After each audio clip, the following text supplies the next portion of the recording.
Chapter 263. Inside the classroom, the black-haired girl calmly agreed to her tutor's request without any fluctuations in her heart. This wasn't Lillian's first time as a remedial teacher. Last year, as the representative of the second grade, Lillian was the most outstanding student in Chris' classroom, to give remedial lessons to the first-grade female students. They were the same tutor, but this special relationship fluctuated according to the number of students in St. Freya Academy. The difference was huge. For example, tutor Freelay, who had the most students, was naturally not bad at teaching, but the most important reason why the number of students far exceeded others was actually because his exams were simple. Failing in exams was not only a nightmare for students in Luoya's previous life, but also a burden that students in St. Freya Academy could not bear. There were two main reasons: one was to spend money, and the other was to quit school. Failing exams naturally meant retaking classes, and retaking classes naturally meant repaying fees. Whoring for free? That did not exist. Not only that, in order to leave a deep impression on the students, the tuition fee for retaking classes was doubled. Double the tuition fee for St. Freya Academy was not a small sum of money. As for quitting school, it was even simpler. Every year, failing more than 5 compulsory and elective classes would directly be judged by the academy as passive and neglectful. If they failed the make-up exam again at the beginning of the semester, they would immediately be expelled from the academy. Under such a strict system, there were many students quitting school every year. As the first grade who had just entered the academy, the probability of quitting school was the highest among all the grades. At this time, there was a tutor who often used the same questions in class for his exams. This kind of caring and warmth was undoubtedly touching. In Luoya's previous life, this kind of person was called a living bodhisattva, but in Shia St. Freya Academy, he was called the Light of Salvation, Freelay. Every year, tutor Freely's classes had a few hundred students, but the demand did not meet the demand. Every year, students were madly snatched up, and the student quota could even be sold at a high price on the black market. However, there were also corresponding pros and cons. The students who gathered under this tutor would definitely not fail his classes, but there was basically no camaraderie to speak of. Everyone was here to freeload points. Who could differentiate between the hundreds of people? If they bumped into each other and found out that they were from the same sect, they would at most praise their teacher together, and that would be it. The Freely classroom was the representative of the large classrooms, and the students were generally indifferent to each other. The Chris classroom, on the other hand, was on the other end of the spectrum. It only nurtured the cream of the crop, and the exam was extremely difficult. There were even cases where all the students failed and had to retake the exam. However, every year, there would be a few outstanding graduates. Ever since Chris had graduated, he had been teaching at the school for a total of 18 years, but he had taught more than 100 outstanding graduates. This kind of proud result was because of the high difficulty of teaching and the strict examination.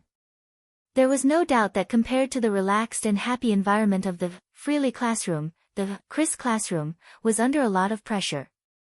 In the many years of teaching, there had been students who could not bear the pressure and even held grudges. However, when these people entered society, they would come back to thank their strict tutor for their hard work, whether it was because of the huge benefits they had received or because they had escaped a disaster. To a certain extent, the laziness now would be the suffering in the future. This was the life philosophy that the graduates had comprehended. For the students in the school, it was normal for them to help each other in the face of such a difficult exam. In addition, there were very few students in the Chris classroom, and there were only a few students in each batch. Therefore, the camaraderie between the students was very deep. One of the reasons why Lillian chose Chris as her tutor was that Chris, who came from the country of scholars, had a neutral stance and would not try to curry favor or be hostile toward others. The other reason was that she had taken a fancy to his strict teaching and huge and vibrant connections. One must know that Chris had trained 100 outstanding graduates in less than 20 years. The earliest batch was only in their early 30s and had yet to reach the prime of their lives. It could be said that each and every one of them had great potential, and as time passed, their influence would only grow. Even for a princess like Lillian, such a group of people was a huge resource of connections. The situation in the Austen Empire had gotten worse in recent years, and no one could predict what would happen in the future. It was necessary to accumulate strength in case of any accidents. Of course, this was Lillian's original intention. However, after 2 years of studying, Chris had become one of her rare friends, and the two of them had a good relationship. Therefore, Lillian agreed without much thought when Chris asked her to tutor the first-year students this year. Are there a lot of students this year? No, I only took in one this year. Is that so? And it's a girl? No, it's a boy this time. The red-haired woman was a little embarrassed when she said that. Lillian frowned slightly at her words. Although it sounded a little narcissistic, Lillian had been with boys for a long time, and the boys would always confess to her. The previous batch of students were all girls, so Lillian's tutoring went smoothly. However, it was a boy this time, and this situation was a little troublesome. Perhaps Chris sensed the black-haired girl's thoughts, so she helplessly added. I can't help it. That boy's talent is too high, and I don't think the others are up to the task. Actually, I wanted to do it myself, but that would seem too biased and unfair to everyone. I see. Besides, in terms of identity, as Rose, you're more suitable. Wait. The black-haired girl's eyes narrowed slightly when she noticed something wrong with Chris's words. Before she could ask, there was a knock on the classroom door. The next moment, the door was pushed open, and a young man in a cloak and scarf greeted the tutor as he removed his equipment. Ah, Teacher Chris, you're here. This is the... You are. Luoya's greeting came to an abrupt halt when she saw the familiar face. After realizing the identity of the newcomer, the black-haired girl widened her eyes and stood up. The two of them looked at each other, and the rings on their hands shone under the light. They looked at each other in silence. Chapter 264. In the silent classroom, Luoya Ackett and Lillian Ackett sat side by side, 2 seats apart from each other. Teacher Chris stood in front and looked at the silent and strange combination. He didn't know what to do. That shouldn't be the case. Luoya just entered the school, and he shouldn't have come into contact with Lillian for the past week. Why are the two of them so cold to each other? It's as if there's a grudge between them. The red-haired woman was puzzled. Chris naturally didn't know that the first thing Luoya did after entering the school was to have a game with Lillian. However, what she didn't know was that while she was confused, Luoya was even more confused. At this moment, the black-haired young man's mind was blank. There was only one question echoing in his mind. Question: how do I get along with the target that the ancestor has decided to make pregnant? Waiting online. It's quite urgent. The black-haired young man's head went numb. If it was before entering the secret realm, Luoya would at least know when to advance and retreat when he saw Lillian. But now... As soon as he saw Lillian's face, he couldn't help but think of Roy's reminder when he patted him on the shoulder. It's fine if I make her pregnant, but to do it behind her back. Thinking of Luoya, this scumbag couldn't help but feel guilty. He always felt that he was planning a crime. Without the moral high ground, his momentum naturally weakened. Because Luoya had been hiding for the past week and it was impossible for him to change his teacher, he didn't properly collect information about Professor Chris's class. Now, the sudden change caught him off guard. Luoya, whose mind was filled with the gift from the ancestor, was so embarrassed that he couldn't say a word. On the other side, the black-haired girl was thinking more. Is he doing it on purpose? Lillian thought about this question. Although she didn't move, her eyes gradually sharpened. As the princess of the Austen Empire, in terms of reputation, Lillian was definitely the representative of Chris's classroom. If Luoya applied for Chris as a teacher, it was impossible for him not to know that she was here. But his reaction when he entered the classroom, the girl recalled Luoya's stunned expression and shook her head slightly in her heart. At that moment, the young man's reaction didn't seem to be fake. Lillian was very sure of this. In other words, it's a coincidence. If that's the case, to a certain extent, it might be a good thing. In the current first year of St. Freya Academy, Nuo Iyer of the Theocracy and Xia Lode of Rosset had both become ring-bearers. But it had to be said that these two parties were naturally hostile to Lillian of the Austin Empire. From a safe point of view, the two parties should avoid meeting each other except during the Rose Council meeting. But Luoya was different. Luoya was indeed a noble of the Theocracy of St. Meister, but he wasn't a member of the central government. Instead, he was a local noble and didn't have a direct conflict with the Austin royal family.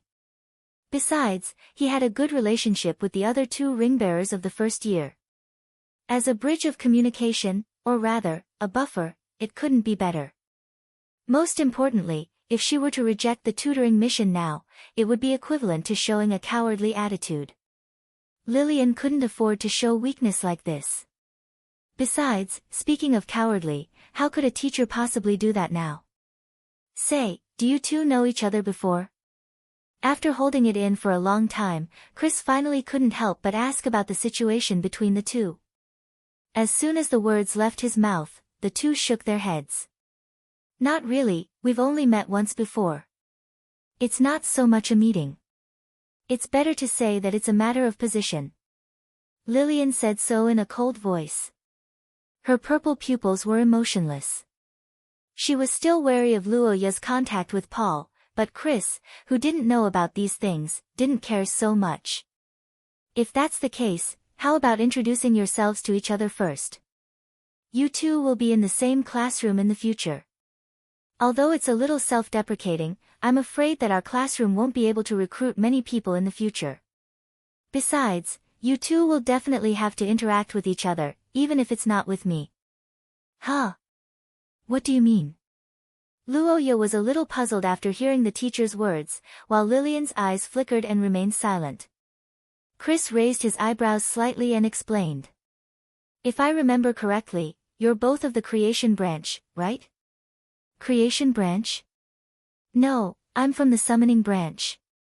Yes, you're from the summoning branch when you sign up, but the actual combat teaching is independent. It can be regarded as a branch of the summoning branch. It's a special branch that has been independent from the summoning branch in recent decades. It's specially set up for people with special circumstances like you. The black-haired boy was stunned for a while after listening to Chris's words. According to this sage teacher, the summoning branch seemed to be related to his bloodline ability, but in fact, the relationship was quite limited because the definition of the word summon was more similar to transportation. It was the most common situation of the summoning branch to transport existing things to the side through the method of summoning. Therefore, the things they summoned were already existing, whether it was summoning fire spirits or undead spirits, it was the same principle. But Luoya's situation was different. He was more similar to summoning the soul or consciousness of an ancient existence and using curse power to construct a body according to the soul in the present world to fight. In other words, he was creating something out of nothing. That was why it was named the creation branch. And unlike the summoning branch, which did not require the use of curse power after the summoning, Luoya's supply of curse power could not be stopped during the process. Once the supply was stopped, the body constructed by Luoya's curse power would disintegrate because it could not bear the powerful souls of Gulan Dayer and the others. Chris grasped the key points and explained in a few sentences, which made Luoya suddenly enlightened. He finally understood where the dissonance in his heart came from, but then a new question emerged. Lillian is also from the creation branch? Chapter 265. In the empty classroom, Luoya leaned against the table and sighed helplessly as he watched Lillian leave through the door. After a series of communications, Luoya had basically confirmed that Lillian didn't want to have a good relationship with him and wanted to keep a distance from him instead. Regarding this situation, Luoya was honestly a little puzzled. In his communications with Lillian, he had always felt a faint sense of inconsistency. For example, the reasons Lillian gave seemed reasonable, but on the other hand, there were also many benefits to maintaining a good relationship with Luoya. Although it was normal for people to consider problems from different perspectives, Luoya still felt that it was impossible for someone as intelligent as Lillian to not have thought of it. Could it be that something interfered with her choice? Luoya thought so and shook his head after a moment. These groundless guesses weren't what he needed to do now. In fact, he still had a lot of things to do. The ring of the Black Rose was an inheritance that Luoya received from his ancestors. It was also the culprit that allowed his guiding spirit to grow to a diameter of 5 meters. But it had to be said that Luoya hadn't worn the ring in the week since he received it. Being chased by a group of old men every day, Luoya was really worried that someone who recognized the ring would see it. And according to Roy, the ring of the Black Rose would give guidance, which was undoubtedly a problem. What exactly was the so-called guidance? Luoya didn't know, so after weighing the pros and cons, he decided to study it in detail after he got his own territory. The sound of students' footsteps gradually increased in the corridor outside the door. The noise made Luoya interrupt his thoughts and walk out of the classroom. Chris chose this time before the morning class to let Luoya meet Senior Lillian. After accomplishing this goal, it was naturally time for class. The classes in the first half of the first year were relatively basic and mostly academic. The main purpose was to cultivate the students' learning habits and abilities.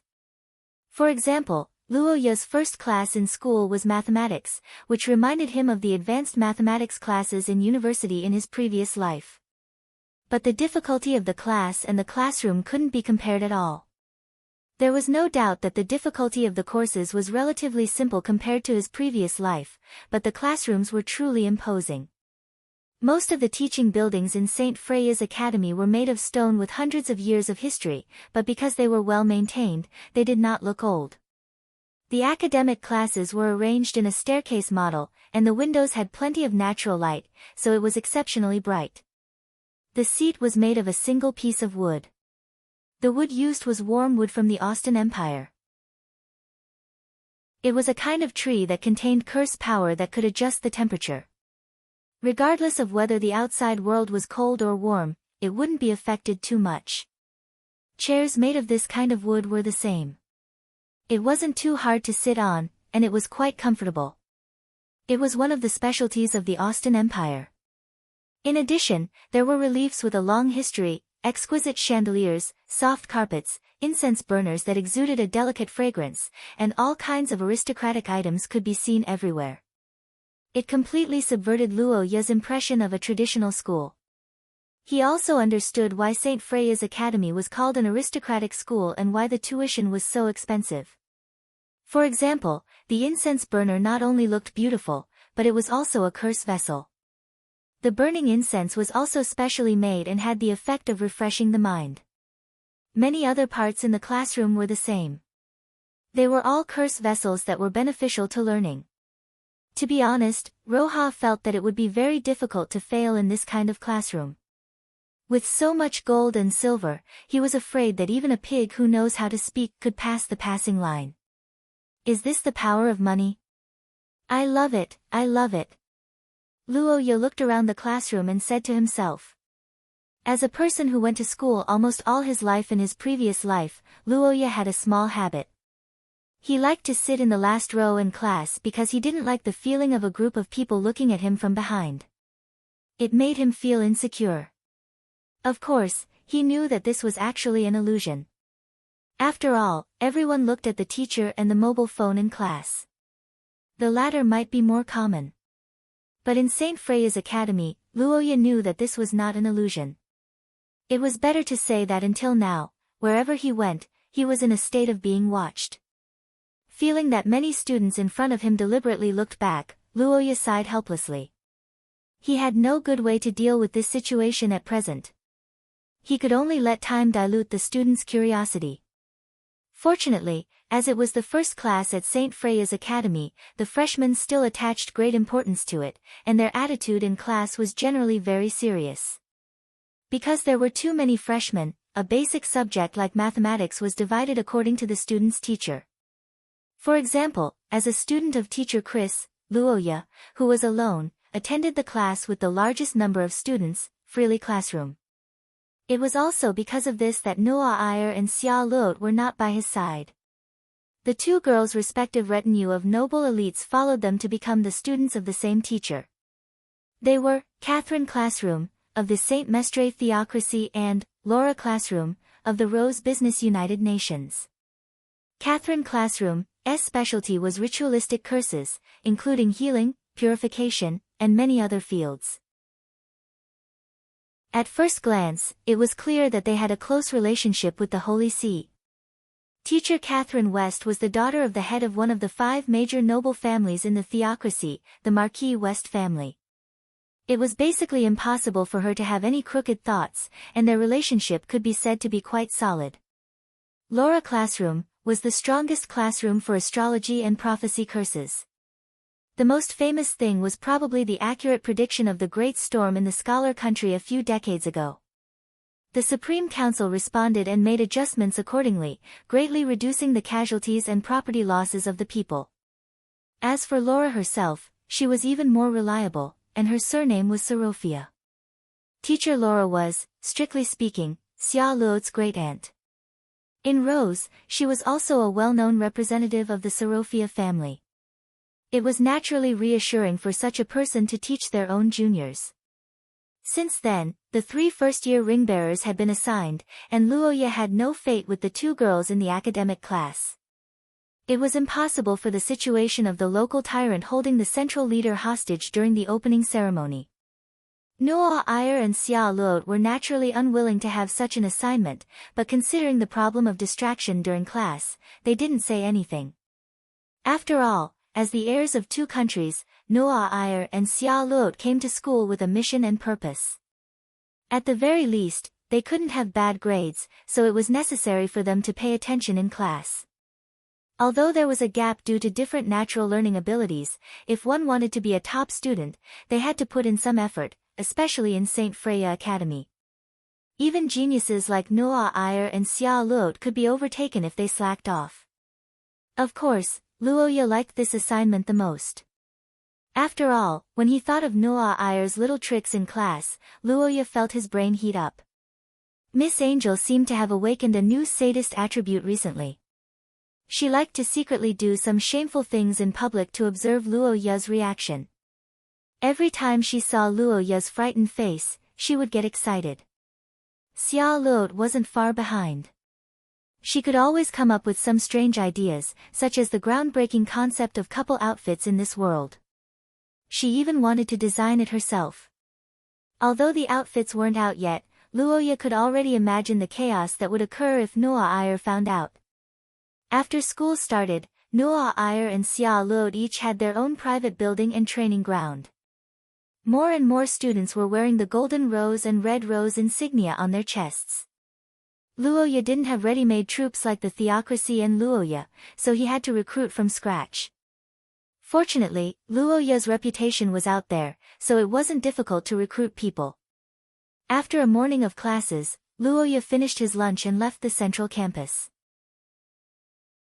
According to the schedule from a week ago, Luoya's mountain manor, Sangji Hall, was more or less ready to live in.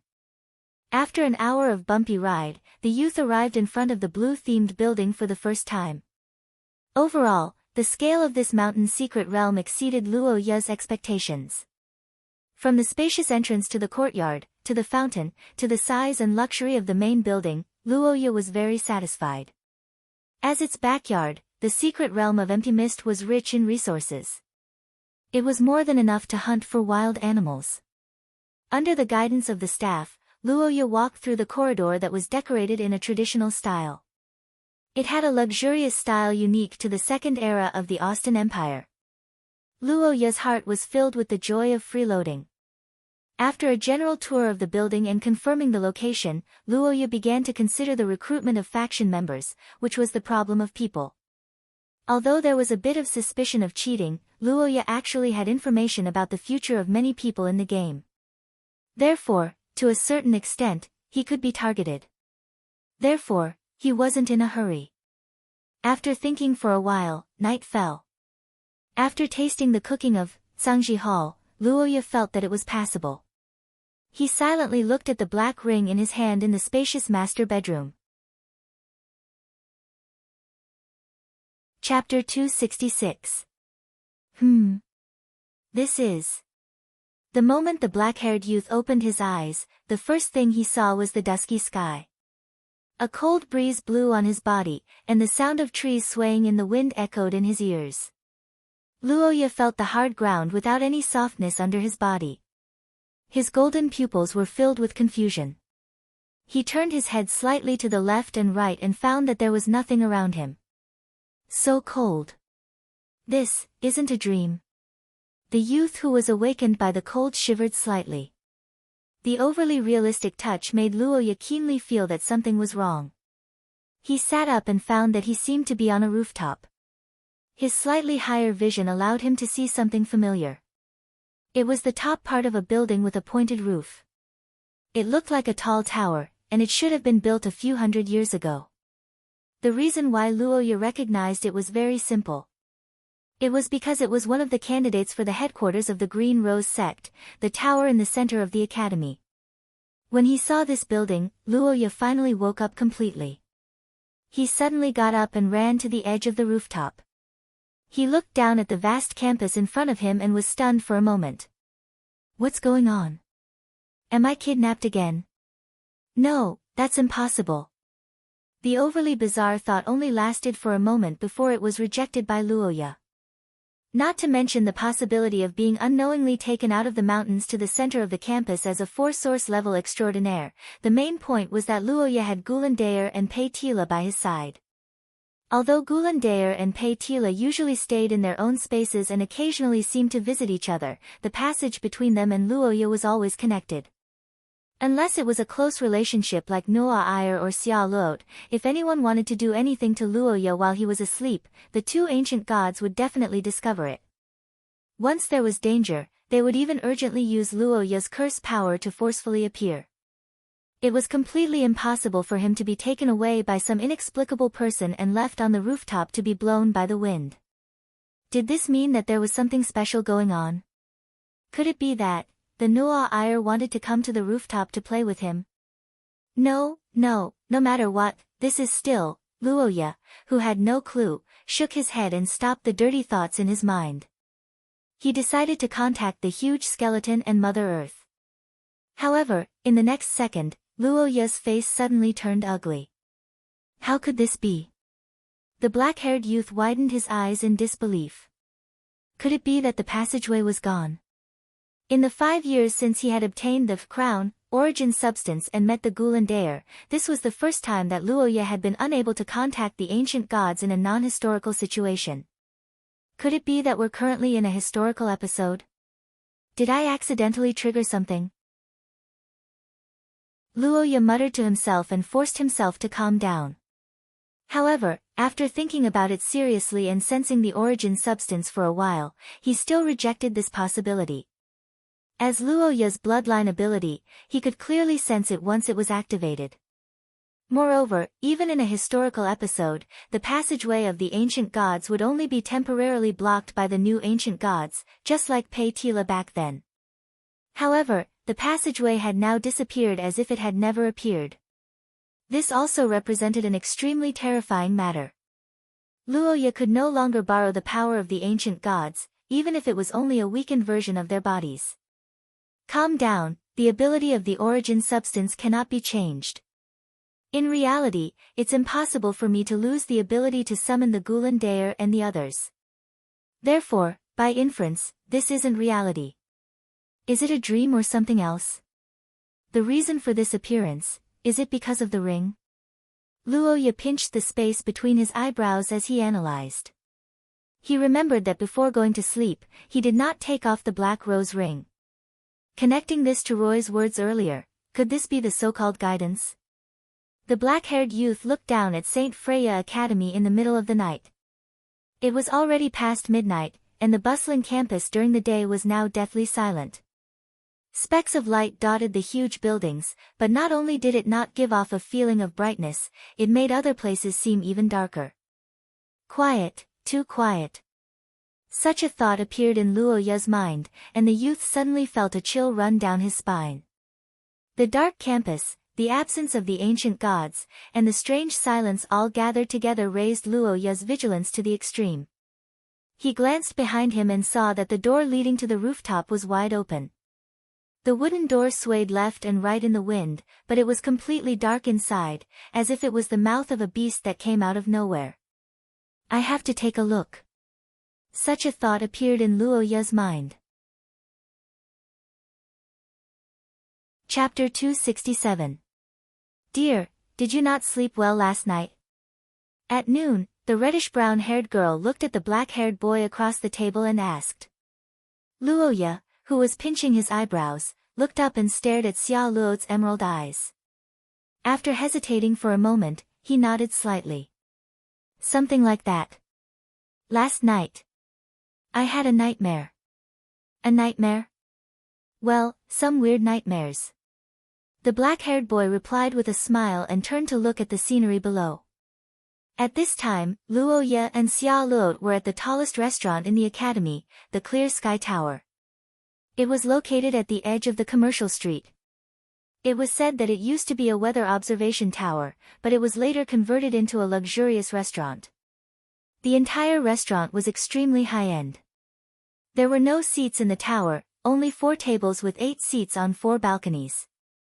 They only provided lunch and dinner, which meant that they could serve up to 16 people a day. Although they only served a small number of people, the revenue of the Clear Sky Tower could be ranked in the top 3 among the high-end restaurants in St. Freya Academy. From this, one could see how expensive it was. But correspondingly, this place also had its own unique selling points, such as the scenery overlooking the academy and the top chefs of the scholars' country. Unfortunately, if it was yesterday, Luo Ya would have enjoyed Xia Luo's kindness. But today, looking down at the campus at noon, Luo Ya had a strange feeling. He could not help but recall what it looked like at night. Last night's nightmare brought too many questions to Luo Ya. The empty academy in the dark, the creepy black-clothed clergy, the whispers in front of the bed, and the empty bed. Until he woke up, Luo Ya had no clue about all of this, especially after he found that he did not have the side effect of the frozen earth. He could not even determine the nature of this nightmare. Was it the guidance of the Black Rose Ring, or was it just a simple nightmare? If it was the so-called guidance, then what did it want Luo Ya to do? Was it looking for clues, or fighting those strange monsters?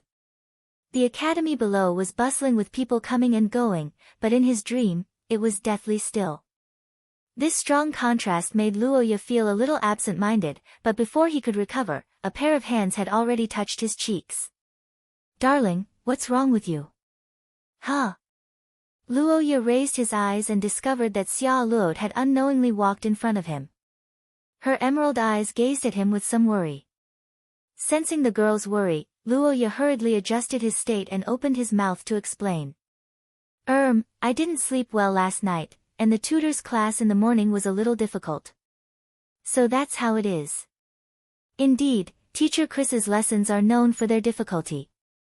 I can't help you in this regard. The reddish-brown-haired girl said as she sat on Luo Ya's lap and wrapped her arms around his neck.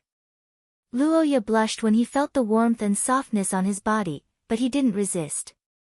After all, this scene was nothing compared to last year when they shared a bed together. However, I might be able to help with nightmares. Nightmares? That's right. There's a lot of dream content in astrology and prophecy. This can be considered my field. The girl said as she blinked her eyes. Hearing this, Luo Ya came to a realization. The young lady observed the flickering eyes of the boy and suddenly reached out her hand to cover his eyes. Don't move. This is a curse to dispel nightmares. Is that so? The reddish-brown-haired girl said this lie with a serious expression. Luo Ya, who thought that this girl was a professional, closed his eyes in relief. However, to the boy's surprise, what he waited for wasn't a curse, but a touch of warmth on his lips. Xia Luo. Yes, this is a blessing kiss curse.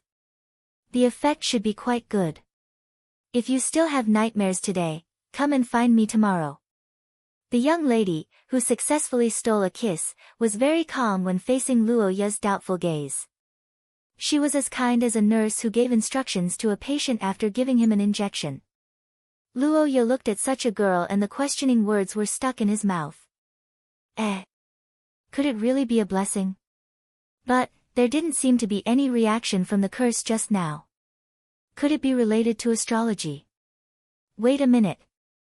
By the way, Xia Luot, there's something I want to ask you. Is there a place similar to this in the astrology department's building? Similar to this? Yes, it's a place with a wide view overlooking the campus. It should be something like a rooftop.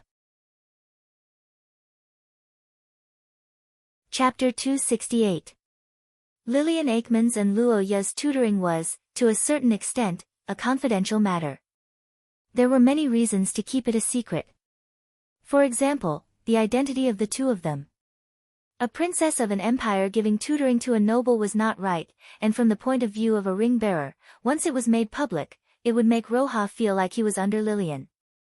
After all, Luo Ye was going to form his own team. Now that his boss was Lillian's student, would the Blue Rose faction still be able to raise their heads in front of the Purple Rose's security department in the future? Of course, there were more practical problems. For example, Noah Iyer and Xia Luot would object. From Lillian's perspective, this matter violated Emperor Lucas's inexplicable order, so of course, it could not be made public. Both sides had similar problems, so it could be said that they hit it off in terms of confidentiality. But it had to be said that Lillian was really good at irritating people. For example, this secret code to open the door. Teacher's mission. What the hell is that? Lillian had to repeat this secret code once every tutoring session as if telling Luo Ye not to think too much about it. Of course, the young man strongly opposed it, but as the saying goes, the situation was stronger than the person. Her Royal Highness meant what she said. Luo Ye was speechless for a long time, but he could only ignore her and secretly slander her in his heart. Do you think you are the only one with a mission? This is my ancestor's mission. After comforting himself fiercely in his heart, Luo Ye pushed open the heavy door and entered the classroom. He saw Lillian standing in front of the podium. Today, the black-haired girl was wearing a simple black Aston-style dress. The long dress covered her legs and had a corset design that outlined her waistline. Because it was a simple dress, her chest was not very tight. Instead, it set off her waist and made her look very full. The small bow tie on her chest embellished it, making her look playful and cute. The girl who had changed into a new dress stunned Luo Ye, and he could not help but take a few more glances. Although Lillian was too cold to him, she was still very pleasing to the eye. Especially when he saw her flat belly, Luo Ye's heart skipped a beat. He inexplicably thought of Roy's words. Wait. What am I thinking? Luo Ye, whose brain overheated, hurriedly averted his gaze, walked to the first row, and sat down. He looked at Lillian on the podium and was speechless again. Normally, students would sit side by side during one-on-one tutoring as it was more convenient to be closer to each other. However, it was obvious that Lillian didn't want to sit next to Roha, so this tutoring session was really like a teacher and a student. Roha couldn't say anything about this and could only accept it. However, unlike what he imagined, although Lillian was indifferent to him, her teaching was very serious, and she was more meticulous than Roha expected. Luo Ye thought that a genius like Lillian would also teach the stream of consciousness. After all, it was natural for most geniuses to do things that others could not do. But to his surprise, Lillian turned out to be a rigorous academic. Her understanding of all kinds of knowledge was on point. Luo Ye even felt that she was better than teacher Chris to a certain extent. The things that he did not understand during the day gradually became clear under the girl's explanation. Luo Ye was enlightened. At the same time, he could not help but believe in the black-haired girl on the podium. It made sense for Chris to get Lillian to tutor him. Her lectures were indeed good. When the two of them explained the same problem from different perspectives, the effect was no longer as simple as 1 + 1. Instead, it broadened Luo Ya's horizons. In this high-density, compressed biscuit-like learning, Luo Ya's expression gradually became serious. Lillian, on the other hand, was still the same. Her face was as cold as ever. If Luo Ya were not sitting there, he would have thought that she was teaching the air. Wait, she doesn't really treat me like air, does she? Such doubts arose in Luo Ya's mind. But not long after, Lillian personally dispelled them. About an hour after the lecture was over, the black-haired girl looked at Luo Ya clearly for the first time. Is there anything else you don't understand? Ugh, probably not. Is that so? The black-haired girl nodded slightly after hearing Luo Ya's words. Just when Luo Ya thought the class was about to end, Lillian suddenly said, "Give it a try." Huh? What? Give it a try. Spell control line. The black-haired boy looked at the girl in front of him and blinked. For a moment, he was in a daze. Not only did she give an explanation, but she even included practice. That's a little responsible, but, recalling the practice during class, Luo Ya's face stiffened. No matter what, Lillian was a beautiful girl, and extraordinarily beautiful. Male genes would naturally resist showing weakness in front of such a girl. But after looking into the girl's calm eyes for a moment, Luo Ya sighed and obediently extended his hand. Chapter 269. At night, St. Freya Academy was bustling with activity. People came and went in the business district, and there was a lot of traffic in front of the high-class restaurants. The hormones of both men and women were secreting at an accelerated rate here. However, in the isolated classroom 14 of Zone 1, the atmosphere between a man and a woman was exceptionally stiff. Senior, what do you mean by that? Literally, it's impossible for you to pass this class. The black-haired girl looked at Luo Ya, who had an ugly expression, and added faintly, "I don't know what you've experienced in the past, and I don't want to know, but as a result, your curse power usage habits have been fixed. If you want to control it carefully, you need to completely change your past pattern. This is equivalent to negating all your previous efforts." Lillian's words made Roha's eyes widen in shock. All his efforts in the past weren't as simple as that. Roha's method of using the curse power was practiced, and now it's impossible to do it again. Perhaps she noticed the teenager's thoughts. Lillian was silent for a moment before speaking again. Although you can't control it carefully, your curse power is exceptionally outstanding in terms of explosive power, and you can maintain a stable output at a high frequency. This situation is very rare. But, if I can't pass the curse power control class, I can't pass the Ringbearer's extraordinary class. Should I ask Chris to go easy on me because of this? But if that's the case, how am I supposed to behave in the classroom? Luo Ya's expression was heavy, and he was vexed, but he did not expect Lillian's voice to suddenly ring in his ears. It's not like there's no way. Senior. If you can't do something simple, you can learn something more difficult. Curse power control is actually a simplified version of curse power compression control. In terms of actual combat, only endurance is preserved, and the most difficult compression part is abandoned. But for you, this part might be easier. The black-haired girl said as she walked down the podium. The light emitted from her fingertips converged into a thin white line, and she waved her hand at the hemp rope in Luo Ya's palm. The hemp rope was instantly cut into two. It's useless if it's crude. The key is the technique. As Lillian spoke, she stretched out her hand to show Luo Ya the unscathed thin thread. Seeing this, the young man didn't have the time to think about the girl's dirty lines. Instead, he carefully observed the shining silver thread. Compressing it to the extreme will result in a qualitative change. If you can't control the quantity, this is the only way. You can't do it now, so, the black-haired girl looked down at the youth below her. Her voice was calm and cold as she spoke. Extra classes. The most unsatisfactory thing in life was to have more and more remedial classes. In the dark of the campus, Luo Ya sighed and walked out of the teaching building, following the crowd that was returning to the dormitory after self-study. It could be said that Lillian's lesson today had given Luoya a blow that was neither too big nor too small. Not only was Luoya unable to control his curse power, but more importantly, it was the impact that Lillian had on him.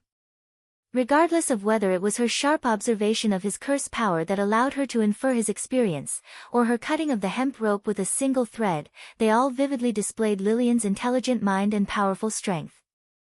Although Luoya had long known that she was a genius, he still couldn't help but feel that there was a gap between them. However, he had to admit that Lillian's lessons were still beneficial to Luoya. The most important thing was that the girl was serious and responsible. This actually touched Luoya quite a bit. Before this, he had never thought that Lillian would actually take the initiative to give him extra classes. However, when he thought about the girl's attitude, Luoya was speechless, especially when Luoya thanked Lillian for teaching him at the end of the class. "I've said it before. I'm just doing my duty. I don't need your thanks. I'm only giving you extra classes because your situation is too bad." The black-haired girl calmly turned around and left after saying that. Only Luoya, who was supposed to wait in the classroom for 10 minutes according to the arrangement, was left behind. He also didn't know what to do with himself. Just how much does this girl not want to have anything to do with me? Luoya, who was pondering over this question, sighed. He couldn't figure out where Lillian's resistance came from. However, no matter what, it was good to have a senior to guide him. Moreover, although Lillian didn't look at him during the lesson, he could still look at her. He had to admit that she was quite pleasing to the eye, especially her waist that contrasted against her chest. Chapter 270. Before midnight, in a restaurant far away from the central campus, Luoya's cheeks twitched slightly as he looked at the black-haired boy who was eating and drinking. Since coming to this world for more than 10 years, as a noble heir, Luoya had seen many young masters and young ladies, but there were not many who could eat in such a hurry.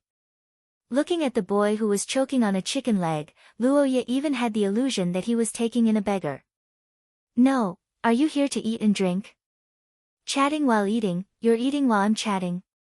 Picking up the glass and taking a sip of wine, Luoya looked at the helpless face of young Master Paul and couldn't help but think of the beauty and elegance of another member of the Arkharan family an hour ago.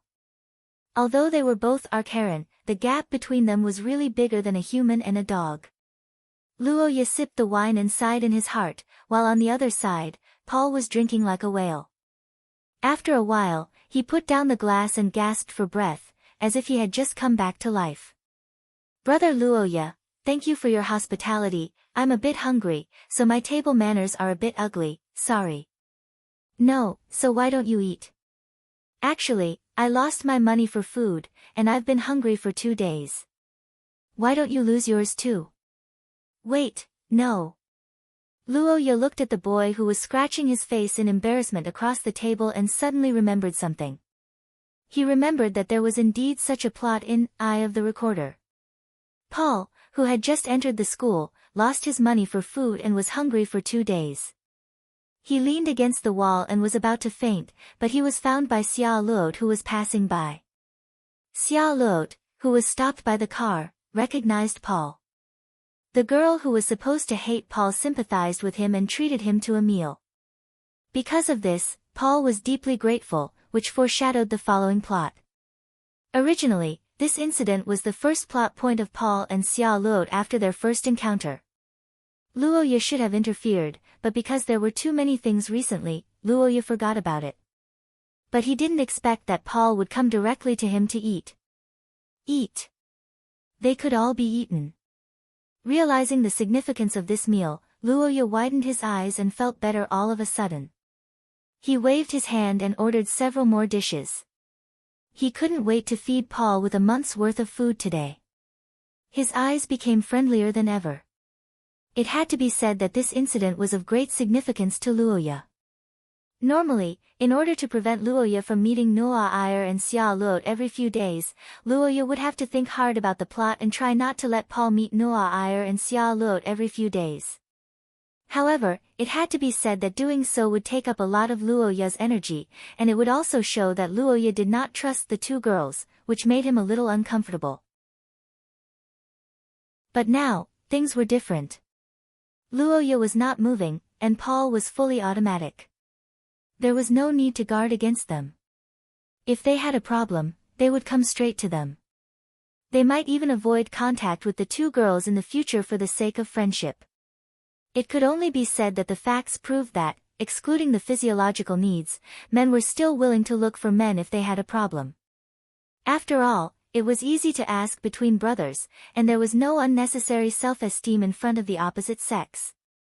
In order to express his gratitude to Paul, and at the same time to encourage the teenager to look for him if he had a problem in the future, Luoya specially opened a bottle of 30-year-old wine in the cellar. After all, this was a facility of the school, and 30-year-old wine was already the limit. If it was in Akat Hill, he would even be willing to open a 100-year-old Luoya. In the face of such a generous good brother, Paul was very touched. In fact, he didn't really meet Luoya many times, but every time they met, it was at a critical moment, and he gave him a lot of help.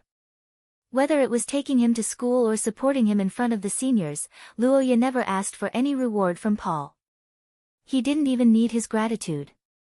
Now that he came to freeload, Luoya not only didn't dislike him, but was also very enthusiastic. This made Paul feel emotional for a while, but at the same time, he couldn't say his other purpose. What's wrong? Is there anything you want to say?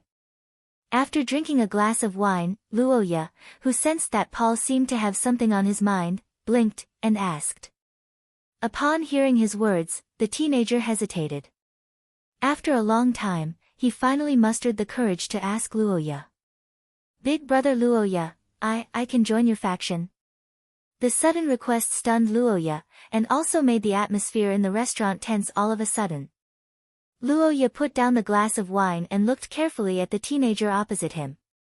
For a moment, he couldn't give an answer because one thing was inevitable when talking about Paul, and that was Paul's elder sister, Lillian Aikman.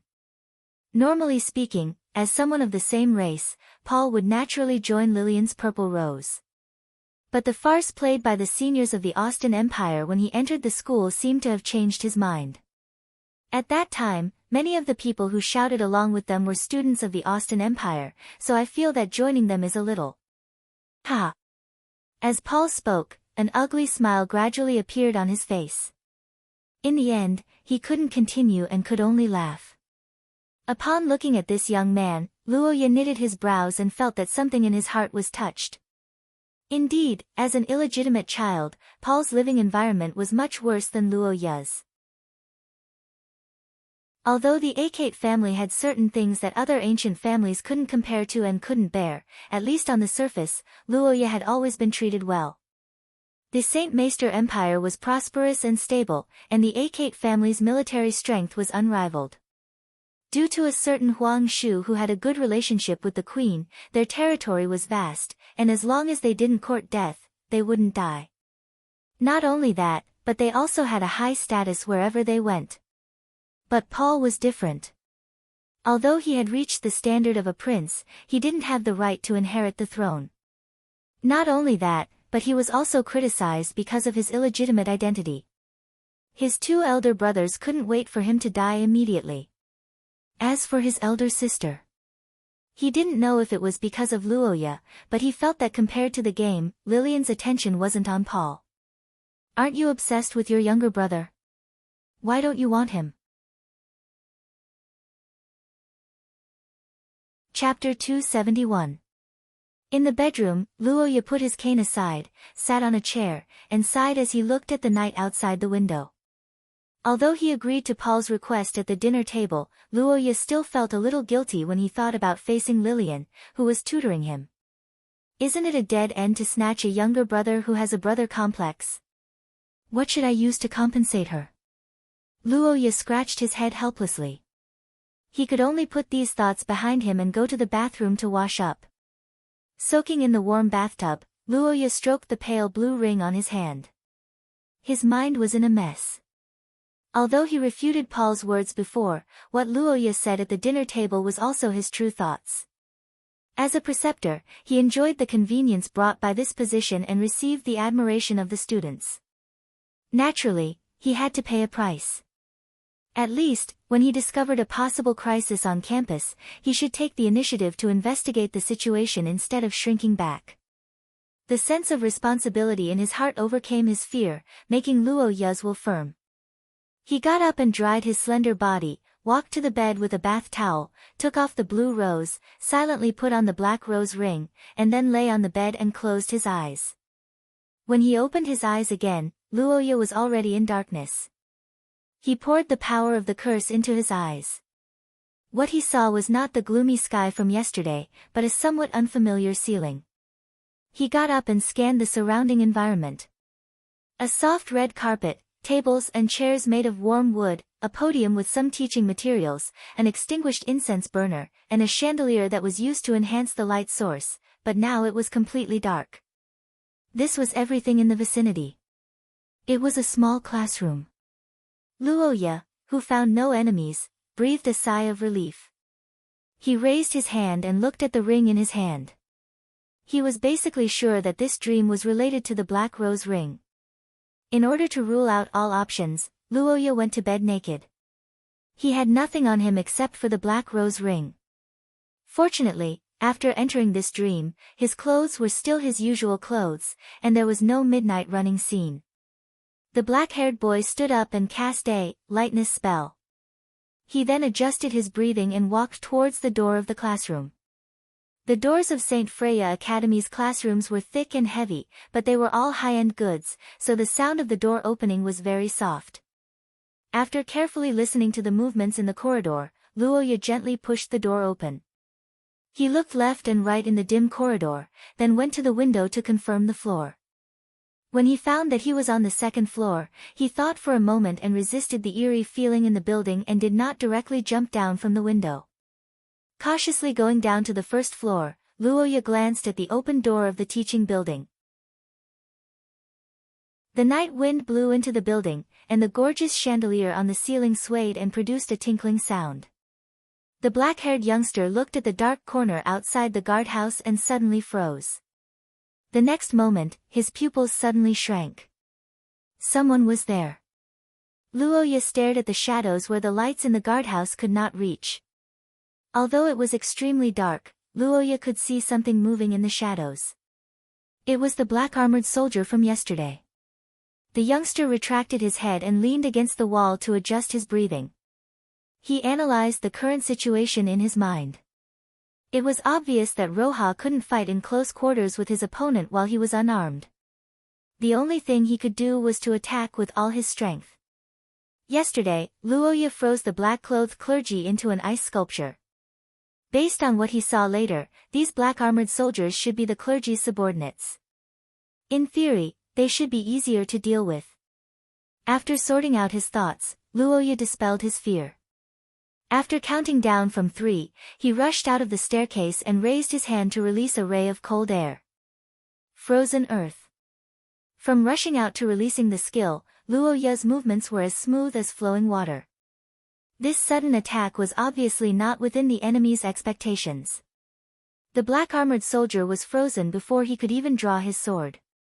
Seeing this result, Luo Ye was completely relieved. At the same time, he rushed to the enemy's side.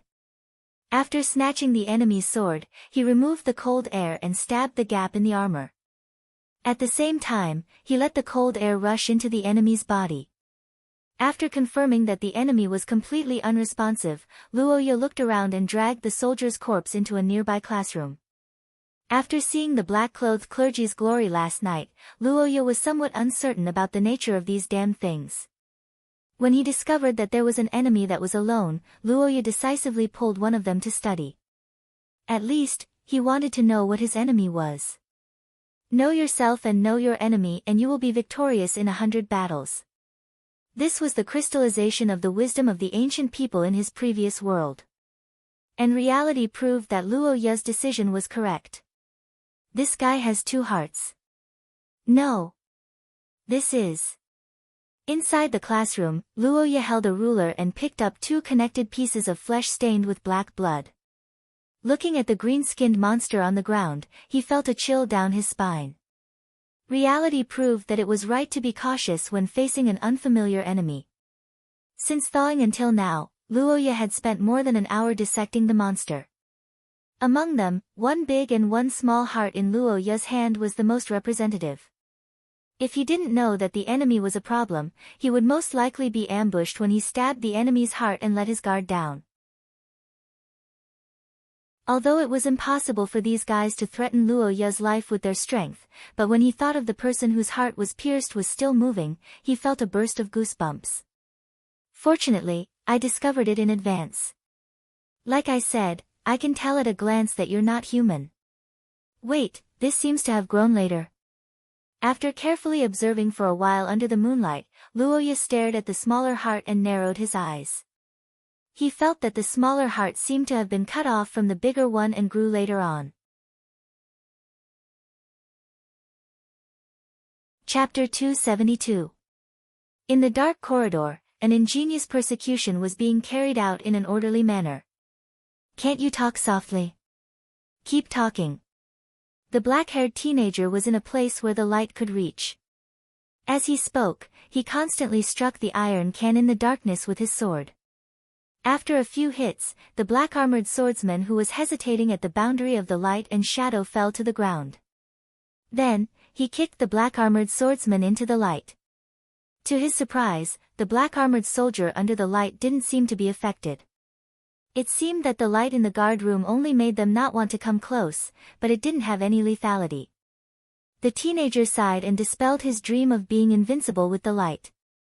Then, he chopped off the enemy's head. As he knew that these monsters hated the light in the guard room, Luoya simply dragged the corpse under the light. With the help of the light source, he carried out another medical study. The result was that this monster's physiological structure was different from the previous one. It didn't change its mind, but it had an extra liver. I didn't expect it to be a liver emperor. Luoya raised his eyebrows and returned the blood-stained organs to the original owner. Then, he observed the body shape and found that the soldier didn't have a Kirin arm. The individual differences are huge. This is a bit difficult to deal with. The black-haired teenager muttered to himself. His gaze gradually became serious. If these monsters were in the same situation, it would be fine. But now, each of them had a strange shape and their weaknesses were different. The only way to deal a fatal blow was to target the hardest part of the brain. After that, Luoya did the same thing and killed another black-armored soldier at the entrance of the teaching building. However, other than further confirming that each of these guys was different, he didn't find anything. He didn't find anything about the monsters, but he did find something about the black rose ring. Why do I feel that the black rose seems to be brighter? Is it an illusion? Or... Luoya looked at the ring after killing 3 black-armored soldiers. He inexplicably felt that the unknown material of the rose was more dazzling under the light. However, before he could study it further, the room's alarm rang again in his ears. Ring ring, ring ring ring, ring ring ring, his body shook slightly. Luoya opened his eyes on the bed and temporarily bid farewell to the dark world. On a sunny morning, Luoya had breakfast at the dining table with Paul, who stayed overnight. Every year, as long as it didn't exceed the stipulated amount, St. Freya Academy could reimburse it. They were indeed rich and overbearing. As for the excess, Luoya, as the acting lord of Acate Hill, had the ability to pay for it. That was why he was able to drink so happily yesterday. It was inevitable that they would taste good when they were eating and drinking legally with public funds. During breakfast, Luoya didn't know why Paul looked at him with eyes full of respect, which made Luoya feel inexplicably uncomfortable, but it also gave him time to reconsider some issues. Luoya carefully considered Paul's matter and felt that it was necessary to continue the existence of Paul's consulting department in the original work. Although Luoya was beaten to death by the protagonist and the 4 female protagonists, that was only internal strife. In Eye of the Recorder, Paul was able to develop a relationship beyond friendship with so many beautiful girls who were hostile at the beginning. Naturally, it was not by empty words, but by common experiences. Luoya recalled Paul's experience in the game and sighed, but he was unaware of what he had done for so many years. Paul was eating and drinking as usual. His eyes were on his elder brother, but he couldn't guess what he was thinking. The choice in a critical moment reflected a person's nature. As the saying goes, it is easy to change mountains and rivers, but it is difficult to change one's nature. Just like in the ordinary days of life, it is often impossible to see a person's nature. Only in a bad environment and in the face of a crisis can the nature of a person be seen, and who is hypocritical and who is real. And these moments of crisis were simply external factors. Luoya did change a lot of things over the years. Over time, he even changed the power structure of Saint Freya Academy. But the good in the game were influenced by him, so how could the villains bow their heads and worship him? Obviously, this was impossible. For example, the two clowns who made things difficult for Paul when he entered the school did not change at all. In fact, they were even stronger. And in the entire villain camp, people of this level were not even considered minions. They were completely roadside monsters. Even after Luoya, the original villain boss, cleared his name, the events that Paul would encounter in the future only reduced a part. There were still many difficulties. These difficulties were not only Paul's obstacles, but they would also affect the entire campus and even involve the girls, causing a devastating blow to Luoya's beautiful life. If these external factors were not eliminated, Luoya would not be able to sleep well. In order to get rid of these scum, and in order to show his prophetic advantage of knowing the plot of Recorder's Eye, Luoya had to let Paul restore part of the plot as much as possible. At least, the consultation department as the introduction of various events was indispensable. But unlike the original work, the consultation department, which was originally a miscellaneous department in the academy, would change into the consultation department of the Rose Guild. Paul would be in charge of the specific matters, and Luoya would be in the background. After all, it was an old tradition for the faction members of Saint Freya Academy to form or occupy a department. For example, in the game, Xia Luo's Rose Guild occupied the finance department. All the funds for large-scale activities had to be approved by her. Noah Ayer's Rose Guild occupied the planning department, responsible for the planning and management of various activities. Originally, Luoya was still hesitating about which department to choose. He did not expect Paul to join him. The two could be said to hit it off, and Luoya could be completely relieved through this matter. To be honest, Luoya was very worried about Paul now. The main reason was that without the help of the girls, he was afraid that this little brother would meddle in other people's business and kill himself. If that happened, not only would Luoya's guilt explode, it would also have a great impact on the world. And if he guessed correctly, it should be a negative impact. Chapter 273. Luoya actually didn't know how many people there were in the Creation School, a special branch of the Summoning School. It was better to say that he was busy day and night, and even late at night, so he didn't pay attention to it. But he didn't pay attention to it, but others did. For example, Lillian, as a third-year student, she was very clear about the situation in the Creation School. Today was the first class, but it was basically impossible to avoid Luoya in the future combat practice, so the girl was somewhat resistant to this course. After entering the summoning school classroom, the black-haired girl went directly to the seat reserved in advance by the Purple Rose school members. More than a dozen Austin nobles surrounded Lillian, so Luoya naturally couldn't get close. And considering the girl's attitude, he would just be asking for trouble if he went over. But what Luoya didn't expect was that he was also surrounded. As a first-year student who got the first place in the history of the entrance ceremony, Luoya was a student of the Creation School. Therefore, this place became a gathering place for people with Luoya as their goal. Sitting in the center of the last row, before he had time to react, there was already a lot of singing and dancing around him. "Nice to meet you, Luoya. I am Luoya. Do you have time for lunch later? After becoming a ring bearer, you need people, right? I can help you." Thank you, but sorry, I don't have such plans for the time being." Surrounded by a group of girls, the black-haired boy showed an elegant aristocratic smile on his face, constantly declining the kindness of the nearby girls. On the surface, he was at ease, but in fact, he was exhausted. Since a few years ago, Luoya almost didn't deal with girls at aristocratic banquets. The main reason was that Nuo Iyer and Ai Lizzie were at the banquets held by the theocracy. The two of them fought fiercely, and other people couldn't get involved at all. In Rose, Xia Luo's family was the dominant one, so it was really a long time ago that he was surrounded by so many girls. Luoya couldn't cope with the excessive number of questions and invitations, which made him understand the importance of faction members for the first time. Sometimes, ring-bearers really needed protection. For example, Lillian could attend classes or do her own things under the protection of her faction members. Meanwhile, Luoya, who was all alone, could only personally deal with these suitors. And it wasn't just ordinary pursuers. There were people with bad intentions, scum girls who wanted to take advantage of him, and green tea girls who liked to seduce men to prove their charm. There were all kinds of people mixed in, making it hard to distinguish between good and bad.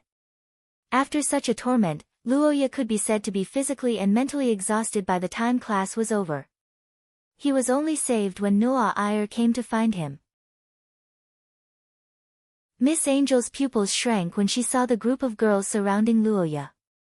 The theocracy nobles around her were very self-aware. They didn't need to be ordered to directly swarm forward and use their bodies to block the crowd for Luoya. I say, it's about time for Blue Rose's faction to recruit people. If this goes on, you won't be able to attend classes. Indeed. My apologies, Nuo Iyer. You've been a great help. The blonde princess glanced at the dissatisfied vixens and nodded slightly, not taking them seriously at all. As a matter of fact, this motley crew wasn't the reason why she came here. She was only here to see how Luoya was getting along with the other rows. The nearby students came and went. Soon, the black-haired girl walked out of the classroom accompanied by the crowd. Nuo Iyer and the others naturally attracted Lillian's attention. Under the gaze of Lillian's purple pupils, Nuo Iyer reached out and grabbed Luoya's hand as if declaring sovereignty, using practical actions to show that he was under her protection. But facing this behavior, Lillian didn't say anything. She simply swept a glance at the two of them and shifted her gaze away. Nuo Iyer and Lillian were of different grades and didn't know each other, so they didn't intend to greet each other. The two groups brushed past each other. Lillian didn't look at them and seemed to be uninterested in them. Nuo Iyer followed her all the way until she disappeared. Luoya, that woman didn't do anything to make things difficult for you, did she? No, not at all. Or rather, she gave him a lot of help. The black-haired young man answered with a guilty conscience. Upon hearing this, Nuo Iyer heaved a sigh of relief, held his hand, and revealed a smile. That's good. Then, according to the agreement, you'll accompany me at noon today, right? The princess said. Her blue pupils squinted excitedly as if they were sparkling. Many of the nearby boys saw this and walked away with envious expressions. However, facing the familiar gaze of a predator, the young man's heart inexplicably skipped a beat, and he was instantly alerted. Lunch, danger. In the busy streets at noon, Lillian Aikman returned to her residence surrounded by the nobles of Austin. The junior students had to rush to lunch due to schoolwork, but for the senior students who were relatively free and had no classes in the afternoon, it was a good choice to miss the peak of the crowd. As for Lillian, she didn't need to go to the high-class restaurant in the school because the imperial chef of the Austin royal family was in the building under her feet. Among the 3 princes and princesses of the Austin Empire who had the right to inherit, Lillian's identity was particularly noble. Her father was the emperor of the empire, and her mother was born in the Salin family, a duke family that had been passed down from the Second Era. They had been the ruling class since the human migration to the West 1,000 years ago. They were also one of the few great nobles that formed the new Austin Empire. Such an identity was basically the end of the line in the empire that believed in the pure-blood theory. Naturally, she would receive preferential treatment. The imperial chef of the palace was just the tip of the iceberg. However, unlike usual when she ate alone, Lillian's exclusive building, the Linglong Pavilion, welcomed a rare guest today. Chapter 274. The moment Paul voiced his decision, he clearly felt Lillian's gaze tighten. The sudden sense of oppression made him straighten his back and wait to be reprimanded by his royal sister. However, to his surprise, after a long silence, Lillian did not say anything. The black-haired girl stared at the young man opposite her at this time. In fact, her heart was far from being as calm as she appeared on the surface. As a royal princess, Lillian, who was born in the palace, had never experienced much familial affection since she was a child, and she had never had the experience of getting along with relatives younger than her. In her impression, this was the first time a creature like her younger brother had appeared. She should have taken care of him as an elder, but she did not expect Paul to block this path from the very first step. It was fine not to join the Purple Roses faction. It was a wise choice to do so. Although Lillian could not shelter Paul in the name of the organization, it was not a big deal to occasionally help her younger brother who had no affiliation. With her ability, she could do it.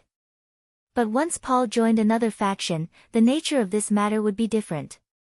It was equivalent to Paul taking the initiative to give up Lillian's care and follow an outsider. This matter could cause serious consequences. No matter what, Paul's surname was Ackman. As a member of the royal family, even if he did not have the right to inherit, it was unacceptable for many people in the Austin Empire to submit to an outsider. Not to mention, Luoya was a noble of the theocracy. That person should have considered this matter. Even so, why did he still take Paul in? Is this your choice? Royal sister. I mean, did you take the initiative to ask for this? Ah, yes. I took the initiative to look for Big Brother Luoya yesterday.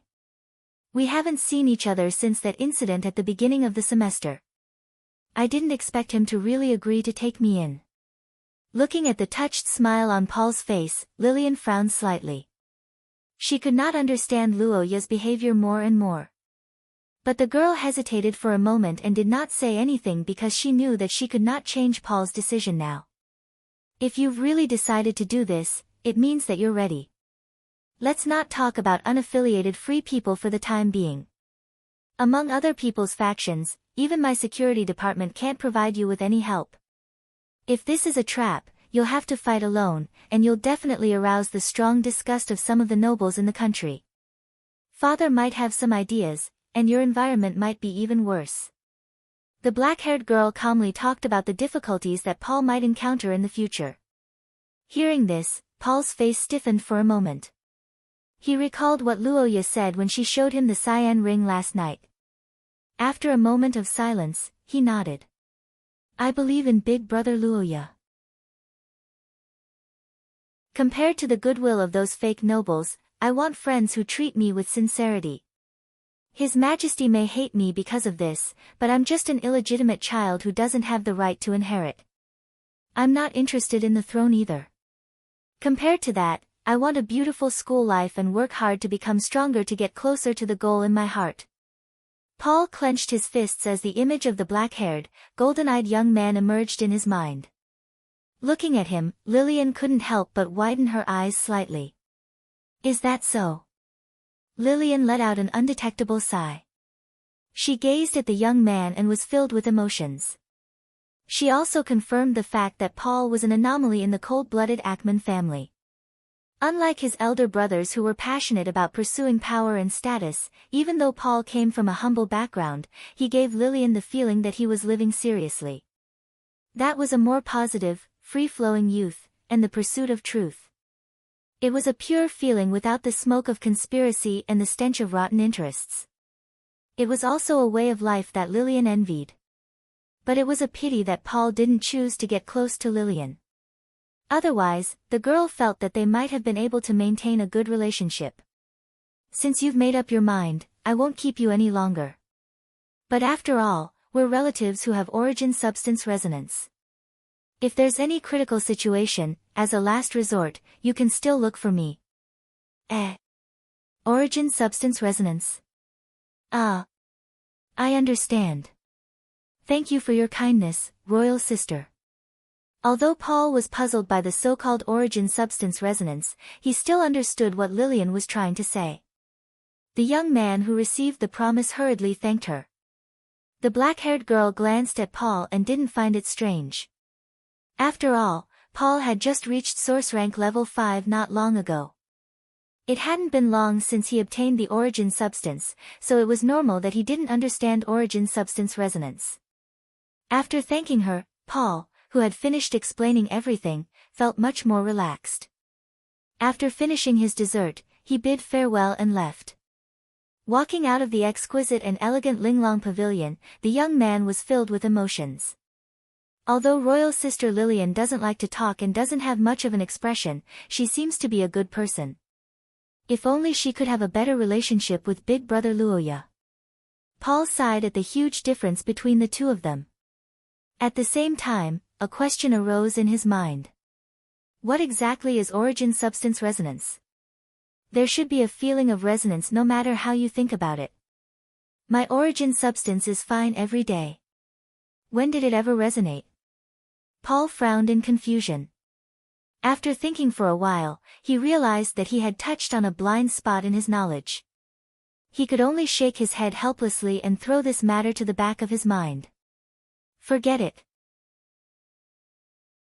When I have time, I'll ask big brother Luoya. The young man thought so and left the Black Rose faction's encampment. Luoya had many purposes for entering St. Freya Academy. Learning knowledge, improving himself, making friends, and obtaining academic qualifications. On the surface, he was working hard in every aspect. As for the secret goals, there were even more, such as finding clues about Scholar, the series of events that Paul had caused, and Roy's mission that was basically impossible to complete.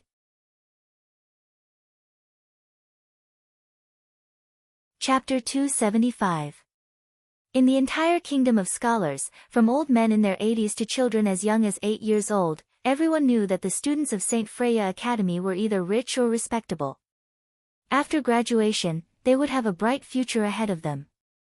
In Leinster, where hormones were flourishing, the young girls of various academies were even more aware of this fact. But as everyone knew, St. Freya Academy was a closed school. It was known as a city within a city. There were many students, but they could not be found on the streets of Leinster. So what should one do? The easiest way was to go to the state-run Wisdom Library. This treasure trove of wisdom that was open to all humans had very relaxed conditions for Leinster students. Because of this, it became a gathering place for students from other schools. For some playboys, this was a place for romantic encounters, but for Luoya, it was a little noisy. Strolling towards the paid personal reading room, Luoya began to rummage for his St. Freya Academy ID in his pocket. As a student of the school, he did not need to pay for his personal reading room immediately. Instead, he would receive a bill at the end of the semester. But as a ring-bearer, Luoya could use the public funds to pay for his reading room, so he did not even need to keep an account. All he needed to do was show his ID. Luoya queued up to the front desk. After showing his student ID and the ring of green rose, the staff immediately became more enthusiastic. They even pointed out the brightest and brightest rooms for Luoya. The black-haired boy thanked them politely and picked the one closest to him. It had to be said that ring-bearers were treated well in the school. Not only were they respected, but the access to the state-run Wisdom Library was also higher than that of ordinary students. This was a great help to Luoya, who only gained experience by reading historical documents. The personal reading room in the state-run Wisdom Library was not bad. Although it could not be compared to the Noah Ayer's personal reading room in the Holy City Royal Library, it still had a simple academic style. A table, a chair, a small bookshelf for books, a coat rack for clothes, a lamp, a white notebook, and a pen. These were all the items in the reading room of the National Wisdom Library. It could be said that it carried out pragmatism and was full of academic style. As a student, Luoya agreed with this. As a student, he should learn knowledge and temper his will, not indulge in luxury. The environment of the library in the Holy Capital was good, and Roha's identity was the young master of the Akate family, so there was nothing wrong with using the library. But as a student of the St. Freya College, Roha preferred to be simple. Sitting on the chair, Luoya began to study by himself. With no one to disturb him, the teenager's reading speed increased a lot. The ability brought by his bloodline allowed him to read the real part of a book without too much time and extract the essence of a book in the shortest time possible. After 2 nights of dreams, Luoya could basically confirm that the location of his battle was near the academy. Then, after understanding the enemy in the dream, Luoya should also understand the battlefield of St. Freya Academy.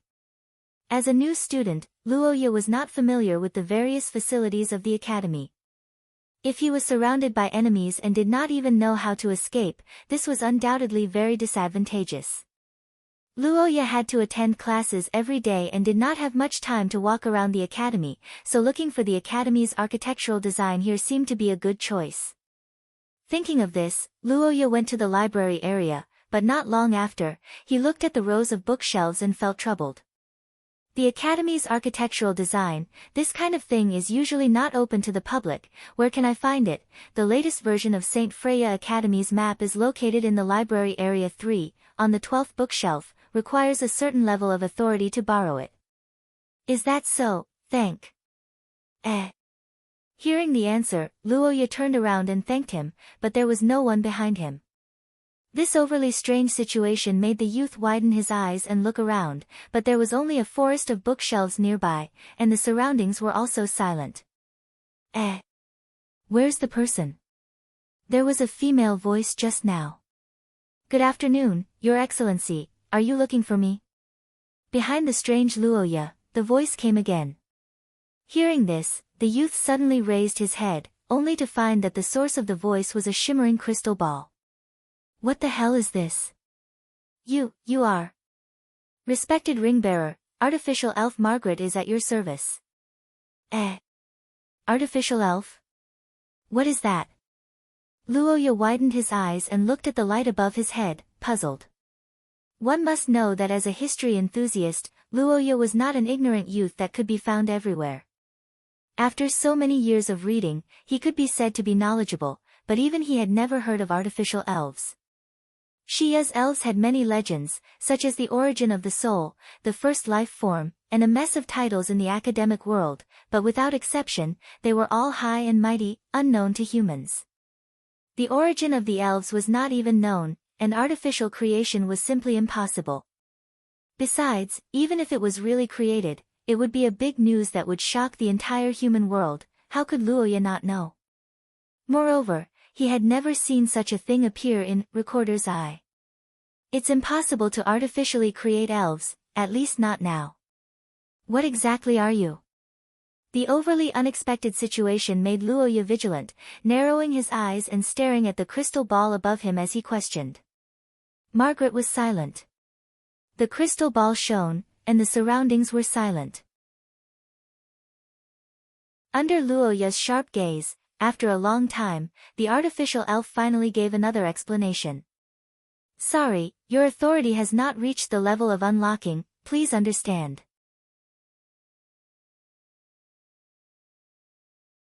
Chapter 276. In the evening, the black-haired young man walked out of the library, rubbing his glabella and heading toward the teaching area. There were many blueprints of the state-run Wisdom Library, but they were all very professional designs. As a non-professional, Luoya felt deeply exhausted after studying them for an hour. But fortunately, his hard work paid off. After this inspection, Luoya figured out the structure of many buildings on campus. In the future, he didn't have to worry about running around like a headless fly in the dream world anymore.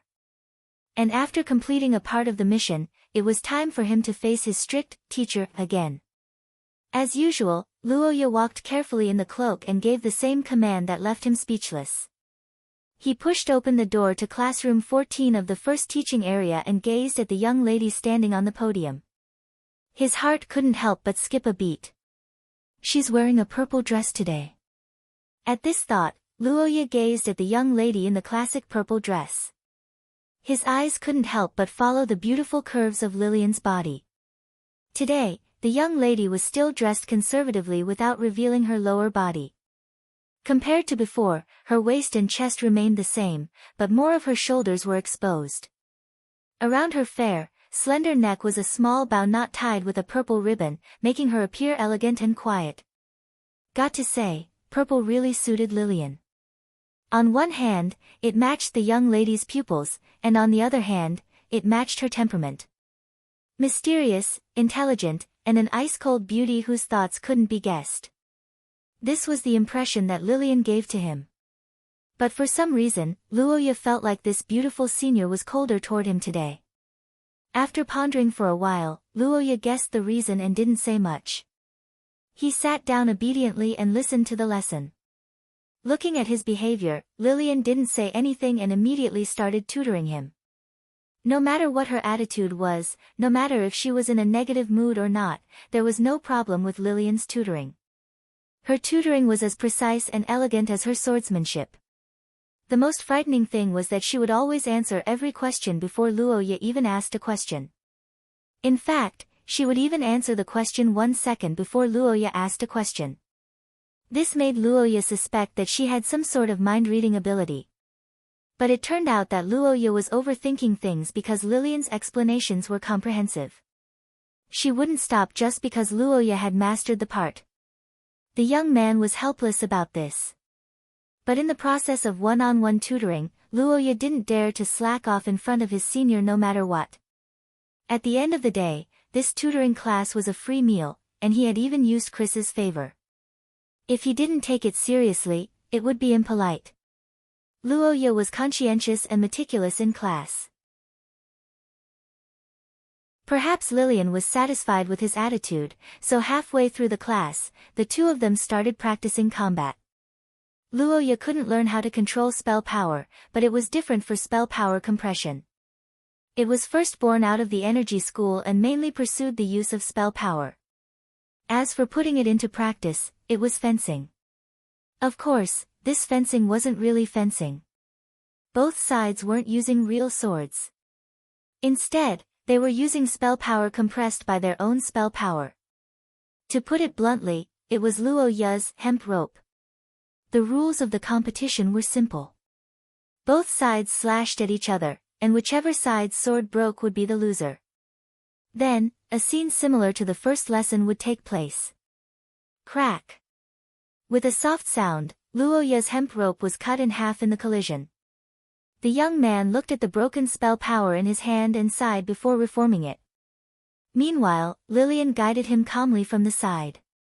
Didn't I say it before? It's useless to be rough. You need to improve your technique. You don't need to compress it after it's big.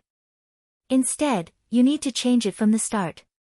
What you're releasing now is like water. You need to make it thicker from the start. Only then will you succeed. Perhaps because Luoya's mistake was too obvious, Lillian gave a rare long speech. However, the black-haired young man wasn't enlightened at all.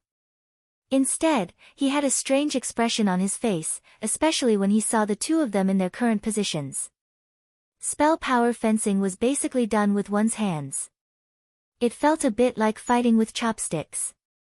That was why Lillian walked down from the podium and stood in front of Luoya. Now, the young man's face was facing Lillian's slender belly. Luoya's spell started shaking around in the young man's head again, causing his face to turn redder and redder. For some reason, he felt a strange itch in his heart. For a moment, he didn't know whether to look up or down. What are you waiting for? Start over. An indifferent and cold voice sounded in the young man's ears, causing the feverish Luoya to come back to his senses.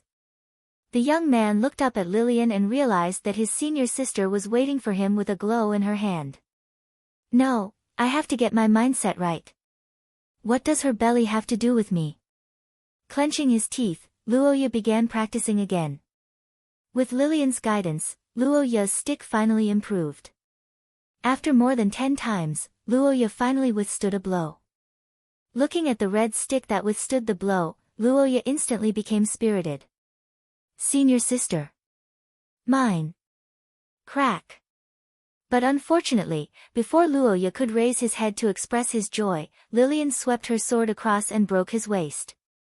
Luoya's smile froze on his face, and he couldn't continue his sentence. After blinking his eyes, he could only lower his head silently and continue gathering spell power. But perhaps Lillian realized that she had conveniently dampened Luoya's enthusiasm. After a slight pause, she stopped her movements, pondered for a moment, and said, "Just like that. Just like before. Continue."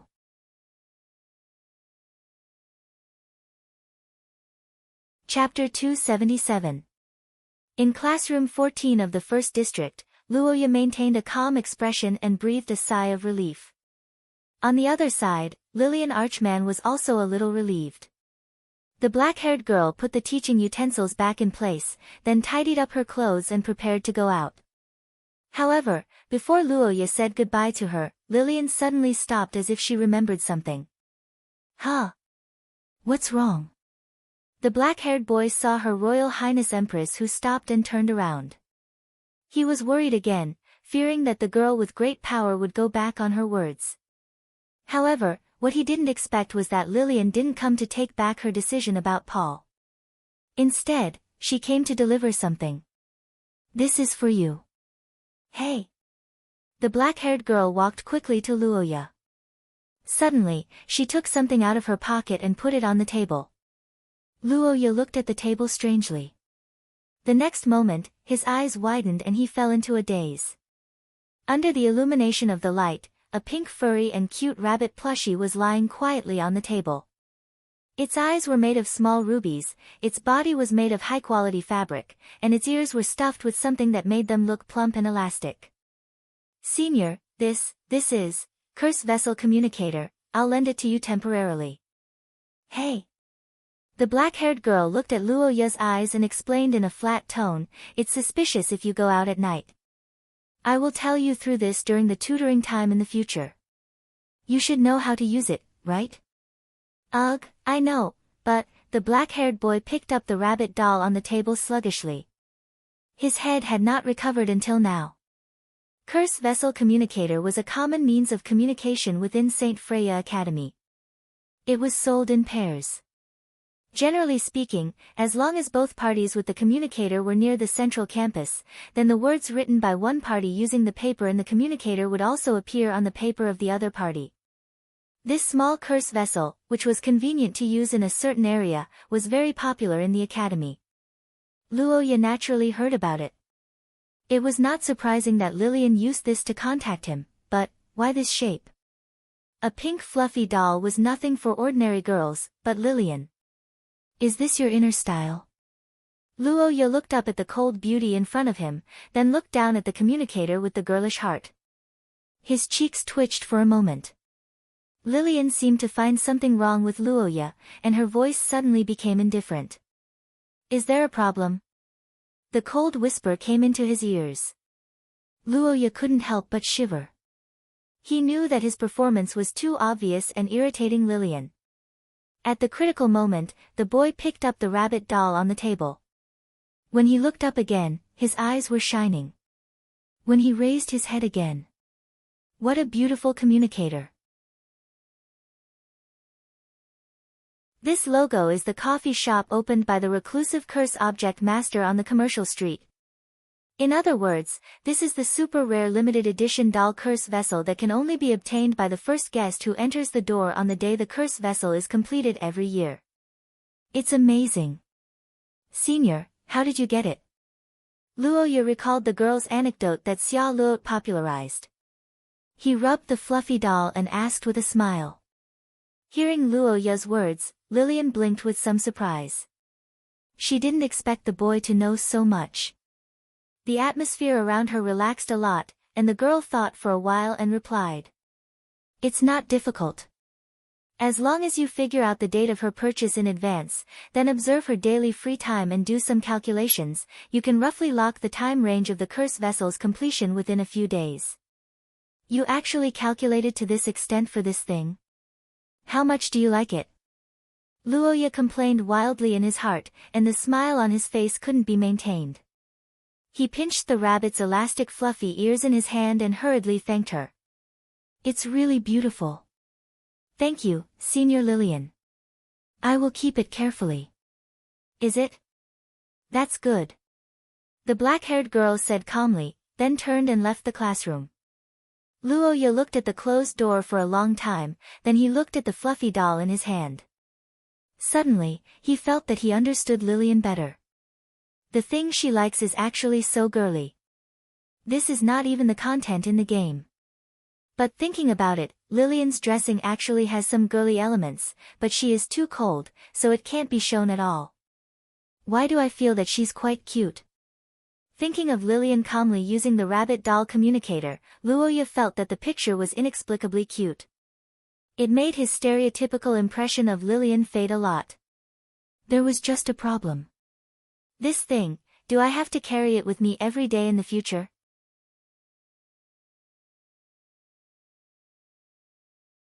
Chapter 278. A month later. In the bedroom of Tsang Hall, the black-haired boy on the bed opened his eyes with the sound of the alarm clock. It had been a month since the beginning of spring. The weather gradually warmed up, and the quilt on Luoya's bed became thinner. Amidst the ringing noise, the boy reached out and gently waved his hand, and the noisy alarm clock was turned off. The disturbing noise disappeared, but unlike before, Luoya didn't sit up today. Instead, he laid on the bed and looked at the ceiling to rest. In Shiya, the students also had a rest day. Today was a rest day, so although the alarm clock rang as usual, St. Freya Academy was different from the usual tranquility. But as the saying goes, everyone has their own fate. While others were resting, others were working overtime. Luoya's life could be said to be the leader of the overtime world. He was working overtime even in his dreams.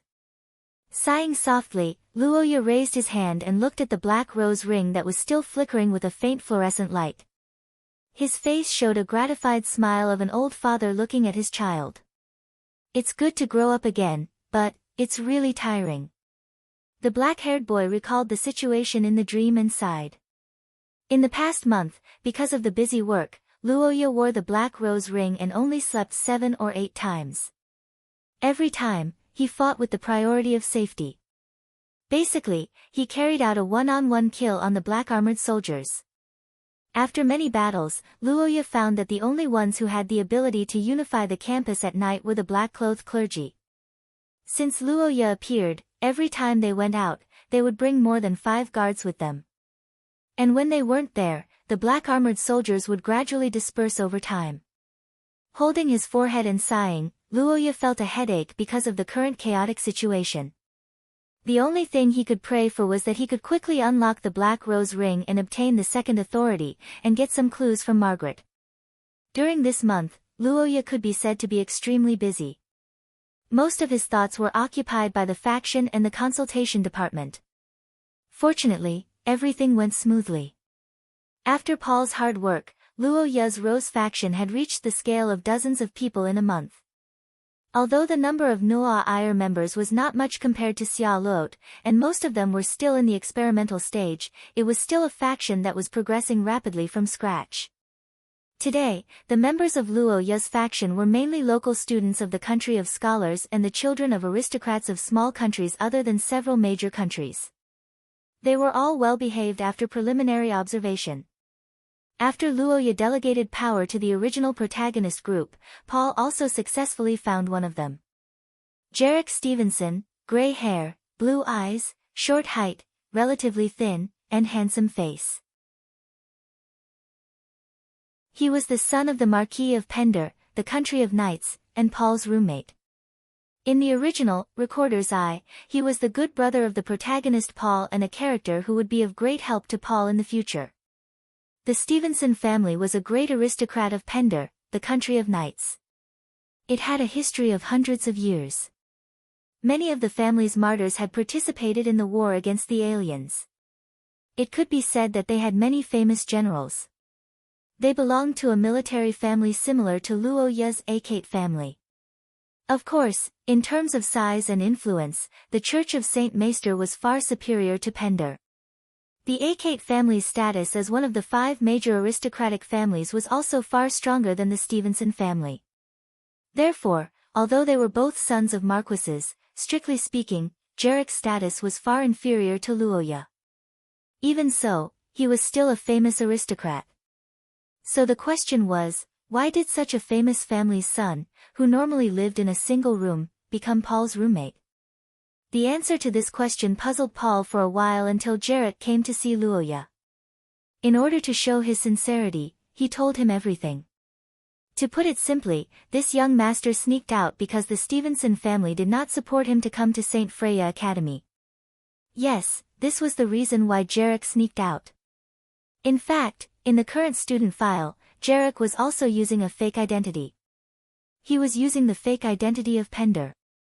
On paper, he was the son of a businessman and had nothing to do with Pender. When he heard this, Paul was stunned. He looked at the thin man beside him.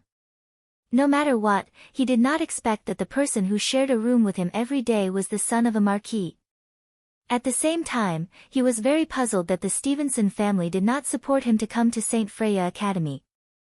In Paul's opinion, the opportunity to become a student of the academy was a dream of many people, but Luoya knew a thing or two about this kind of situation. In fact, the problem was not with the Stevenson family, but with Pender. To put it bluntly, Pender was a more abstract country. A considerable number of their traditional aristocrats had the following thoughts: what? Curses? That's something only girls use. Real men should just go up and chop them. It's normal to chop them to death. If you can't chop them to death, it's because you're too weak. Oh, you can learn how to illuminate. That's right, this was the brain and muscle of Pender, the country of knights. It was also the reason why Pender, a big country, had the lowest percentage of students in St. Freya Academy. As a traditional family of knights, the Stevenson family was even more obsessed with the idea of breaking through everything with one force. Therefore, even if Jarek's talent in physical arts and swordsmanship was far less than his talent in spell casting, the Stevenson family still wanted him to go to St. Freya Academy in Pender, which was the most famous gathering place of Shia.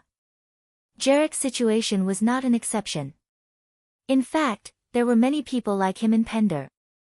Most of them listened to the arrangements of their families, but a small number of them did not want to waste their talent and would find ways to change their identity and go to St. Freya Academy to study. The so-called industrial chain was created to meet this demand. As for young Master Jarek's situation, it was actually because he did not bring enough money when he ran out. After a lot of trouble, he did not have much spare money when he arrived in the country of scholars, so he could only live in the cheapest two-person dormitory. After listening to the gray-haired youth's narration, Paul completely understood the situation of his roommate. He lamented that the Marquis had condescended to his status. Luoya and Jarek's eyebrows twitched at the same time. Have you forgotten that you're a prince? Luoya thought so in his heart, but he did not refute it. Instead, he carefully thought about the situation of Jarek, the new member. He, who knew part of the plot of Recorder's Eye, actually knew that the reason why the Marquis' son from Pender came to study here was actually only half of the story.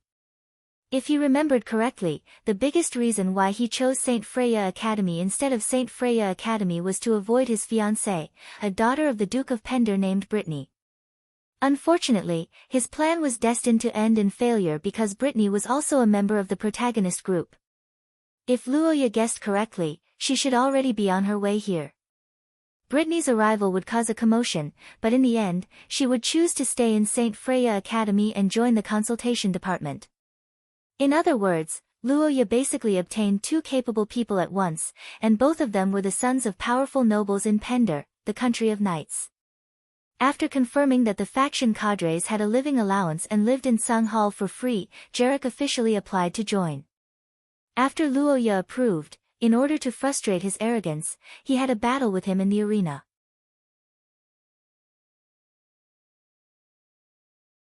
Chapter 279. It was a blood-red letter. If it was in his previous life, Luoya might not be surprised. After all, many love letters on Valentine's Day were of this color, which represented sincerity. But in Shia, this color represented an ominous one. After all, people in modern society were used to peace and rarely saw blood, so they were not very sensitive to this color. But in the public security situation, which was far worse than Shia in his previous life, this color would arouse people's vigilance, especially for transcendence. This color of the envelope was an obvious warning. When he found this letter in the mailbox early in the morning, Jellic originally thought it was a letter to cause trouble. After all, because of his roommate Paul, there were always some scoundrels who did not dare to show up at night who would send all kinds of insulting letters to the mailbox of the consultation department. He was very angry about this, but there was nothing he could do. But adhering to the strict style of a military family, Jellic would still take a look at the content even if he was annoyed. But what he didn't expect was that he saw the problem today. This was a letter of entrustment, and it was very long. There were 3 pieces of letter paper, and it could be seen that it was a very serious request. Judging from the handwriting, it was likely to be written by a girl, but the content inside was too strange. The most important thing was that there was no signature. It should be because of the content, so the client used this color of the envelope to attract our attention, but the content inside is really too involved. Jellic handed the letter to Luoya with both hands with a heavy expression and explained the reason why he took an hour to rush back from the central campus in the morning. After receiving the letter, Luoya did not read it directly, but called a servant to add a chair. "Sit, eat something first." "Ah, thank you, Minister." Feeling Luoya's attention, Jellic smiled and sighed for the other party's thoughtfulness. As a student organization, the consultation department naturally couldn't start its business so early. In fact, Jellic didn't have time to move to Pale Hall, and he had the habit of doing morning exercises. Today, when he was running, he found this letter on the way through the mailbox. After noticing that there was a problem, he took the first carriage to Pale Hall, so he definitely didn't eat breakfast. Gerlach was so hungry that he stuffed food into his mouth. Paul was preparing for the meal. Luoya stroked the blood-red envelope for a moment, opened the letter, took out the letter and read it. The content of the entire letter was very complicated, but in general, it was a letter asking for help. The content was to ask the consulting department to help find a senior named Shirley Lawrence who might be on campus. After reading the entire letter, Luoya handed the letter to Paul and leaned back in his chair with his eyes closed. Who would have thought that the first incident they encountered would be this? The black-haired youth sighed in his heart, his expression slightly gloomy. The blood envelope incident, this was what Luoya called it. It was the first major incident in the academy in the recorder's eye that the youth played in his previous life. It was also an incident that changed the style of the entire story, making people reevaluate the seemingly perfect academy and the world. Normally, this incident should only appear after a few small incidents, but perhaps because Luoya changed something, the few small incidents that were used as foreshadowing didn't appear, causing the consultation department to be idle for half a month. But he never expected that as a result, Luoya and the others would have to face the extremely nasty blood envelope incident when they started work for the first time. The cause of the incident was the disappearance of Shirley Lawrence, a graduate of the academy this spring. Every year, St. Freya Academy's opening season was in early spring, but in fact, the graduation season was also in early spring. It was a model of retiring the old and welcoming the new.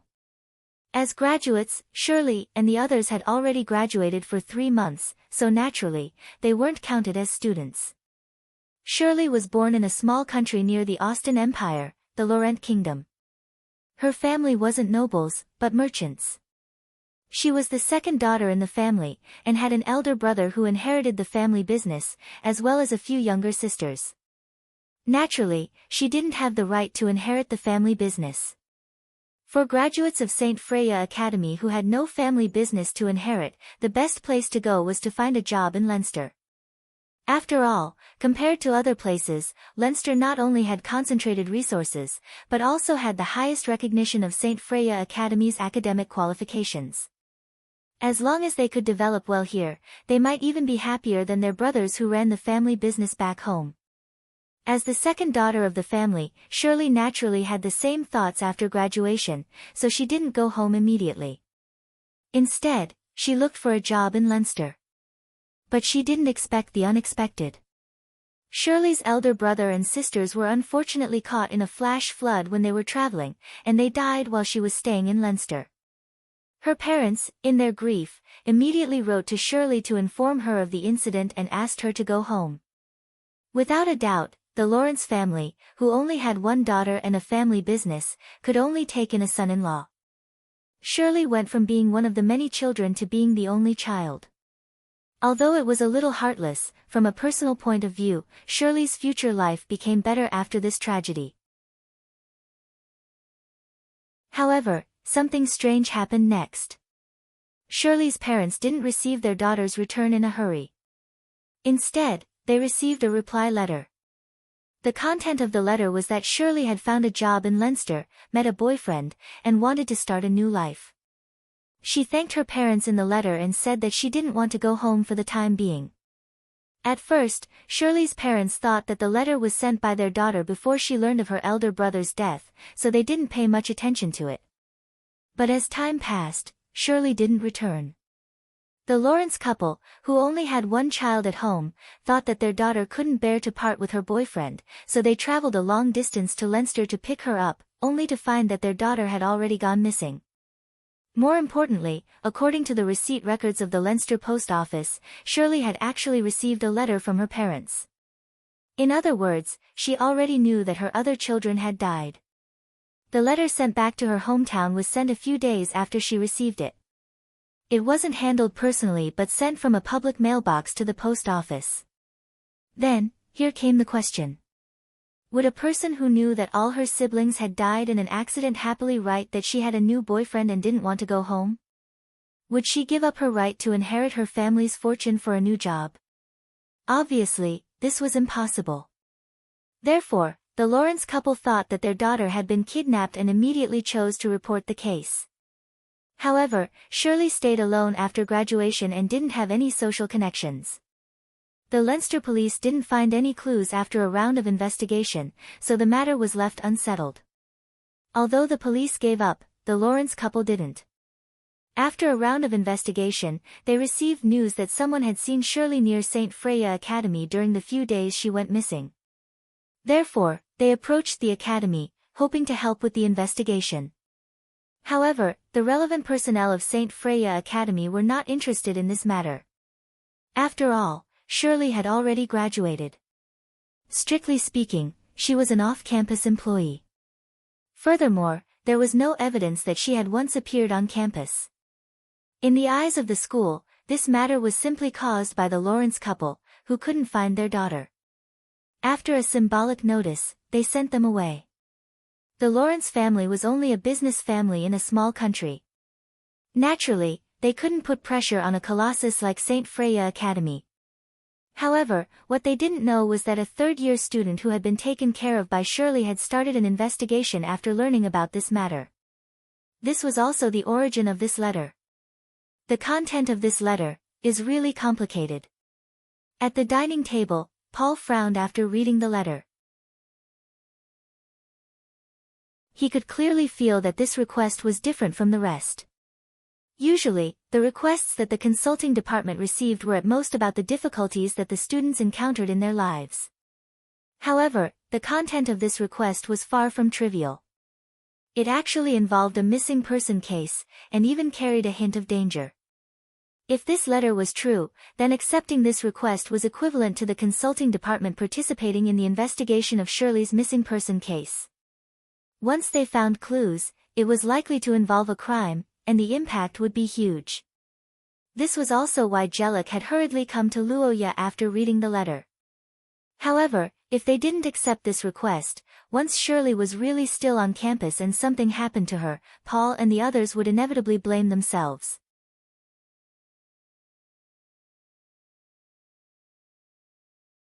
Chapter 280. The blood envelope incident was an extremely vile incident, mainly because of its ending and the feeling it gave people. In the game, Recorder's Eye, in Luoya's previous life, the blood envelope incident was also taken seriously by Paul and others. After some discussion, they decided to use the stupidest method, which was to use the portrait to find the person.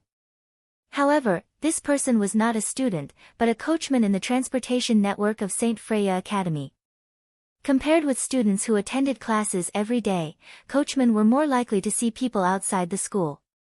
In the end, it turned out that some of the coachmen had seen a woman who looked like Shirley, but because the power that the consultation department could mobilize was too small, Paul and others made slow progress. It was only a few days later when they learned the news. Next, Paul and others followed the coachman's instructions to a mountainous area in the academy. During the search, they found the Book of Truth badge of St. Freya Academy with Shirley's name on the back in the bird's nest.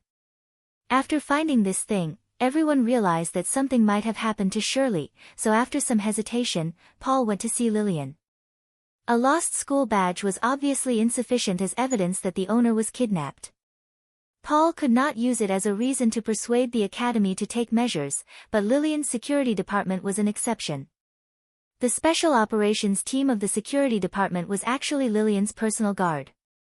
The members were generally third year, and all of them had the strength of source rank 4. They were the real elites who had followed Lillian out for experience. There was no problem in loyalty. They were the team that she cultivated for the future and the strongest armed force in the entire St. Freya Academy. Paul successfully convinced the other party with his relationship with Lillian. Lillian immediately dispatched the security department to conduct a search, and the blood envelope incident was completely exposed to the world. According to the final investigation results, the blood envelope incident was actually a cult murder that had lasted for many years. The culprit was a faculty member in the academy and more than a dozen cultists hiding in the wine cellar in the mountain. This faculty member used his position to check the student information and specifically selected non-aristocratic families like Shirley, who had many siblings, stayed alone in Leinster after graduation, and had no local social connections. He kidnapped and killed them to provide human experiment materials for the cult. In a few years, more than a dozen graduates had been killed. That's right. Senior Shirley, whom Paul and the others had been searching for, was no longer around from the very beginning. Later, they found the underground cellar of the cult's human experiments. There were no scenes of that place in the game. There was only one word to describe it: hell on earth. This incident had a great impact on a series of people, including Paul and Lillian. However, this was not all. The most infuriating and unacceptable thing for Luoya was the outcome of this incident. The sender of the bloody envelope was dead. A few days after the letter was sent, the only person who cared about the Lawrence couple, who had lost all their children, was killed. In fact, she had already been targeted in the process of running, and died in the last darkness before the light. On the other hand, her murderer, the clergyman, was alarmed by Paul and the others' vigorous search and successfully escaped from the law with the cultists. The blood envelope incident was a failure. The final outcome was the death of the searcher, the death of the sender, and the escape of the cultists. Justice and justice were not upheld, and the sinners were not judged and punished. This overly real and abominable result dealt a heavy blow to a series of people, including Paul, making him fully aware of his own shortcomings. However, a game was a game. In reality, Luoya could not swallow this shit no matter what. It was purely a joke to let the heinous cultists go unpunished. Luoya had been taken care of by the cultists since he was young, and had even been assassinated. He had a huge grudge against this group of bastards. Those who should live would live, and those who should die would die. This was Luoya's goal, and his priority was the first.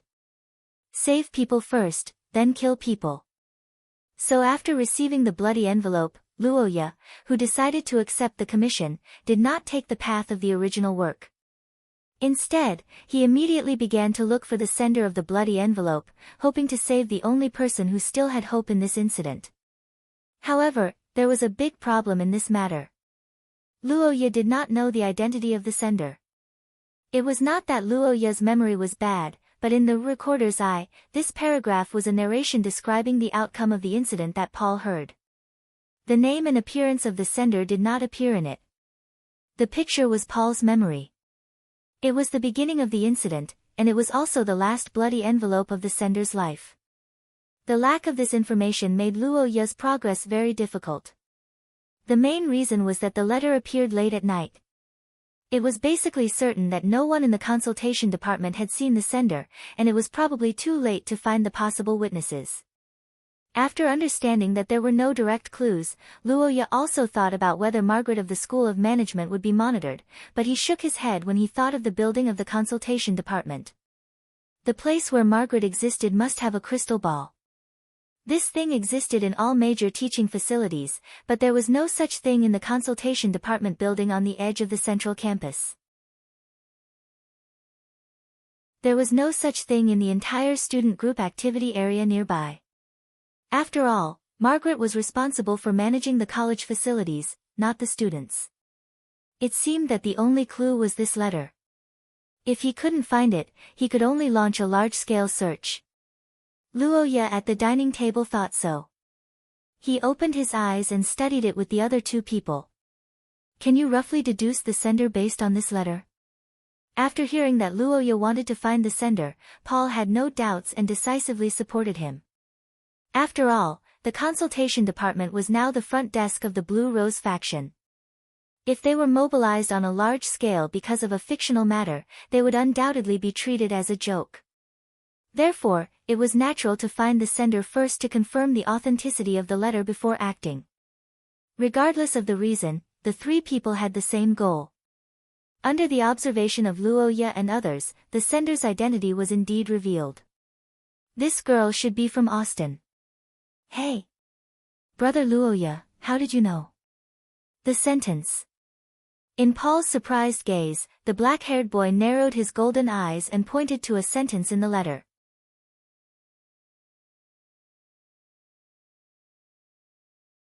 Chapter 281. An hour later, on the outskirts of the school's central campus, the butterfly dance pavilion. Among the butterflies dancing in the flowers, red roses were blooming everywhere. A black-haired youth leaned on his cane and admired the beautiful scenery nearby, praising Xia Luo's foresight in choosing a place to stay. The Butterfly Dance Pavilion, one of the famous attractions of St. Freya Academy, was located less than an hour's walk from the school's central campus. It had always been popular among the girls, but among the generations of ring-bearers, there were very few who chose it as their personal building. Because unlike Luoya's Ashen Hall, this building's annual maintenance cost was astonishingly high. The reason why the butterflies in the Butterfly Dance Pavilion lived so well was because there were many pocket-sized butterfly houses in the building, and the entire garden had a temperature control barrier.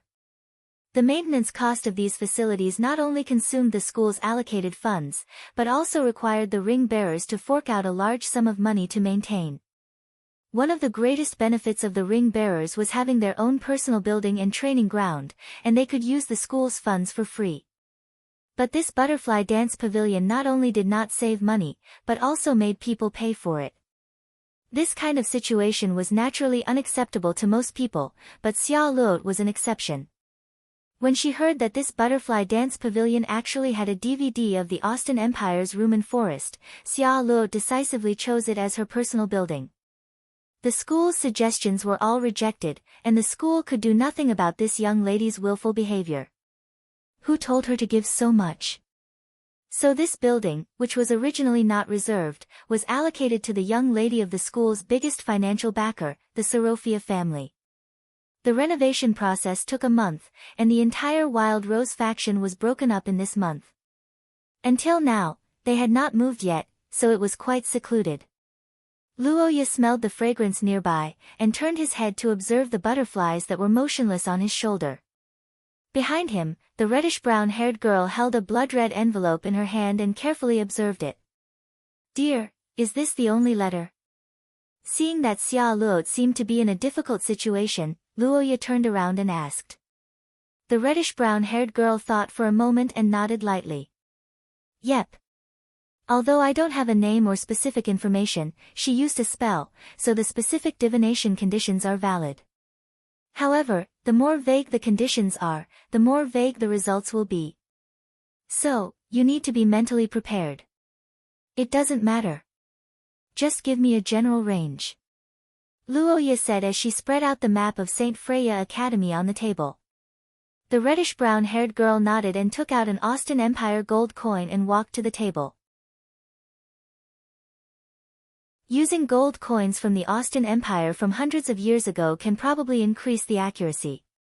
The rest will depend on the traces of the spell she left behind. As Xia Luo spoke, a strong wave of curse power began to spread from her body to the surroundings. Her ancient bloodline boiled under the influence of the young girl. A starry sky appeared behind Xia Luo, and an ancient god's shadow protected her under its body. It held a scepter in one hand and a scale in the other. It was the arbiter of fate. Ding! At this moment, light gathered in Xia Luo's hand. With a flick of her finger, a dark golden coin was thrown into the air. After a long flip, it landed on the table where the map was placed.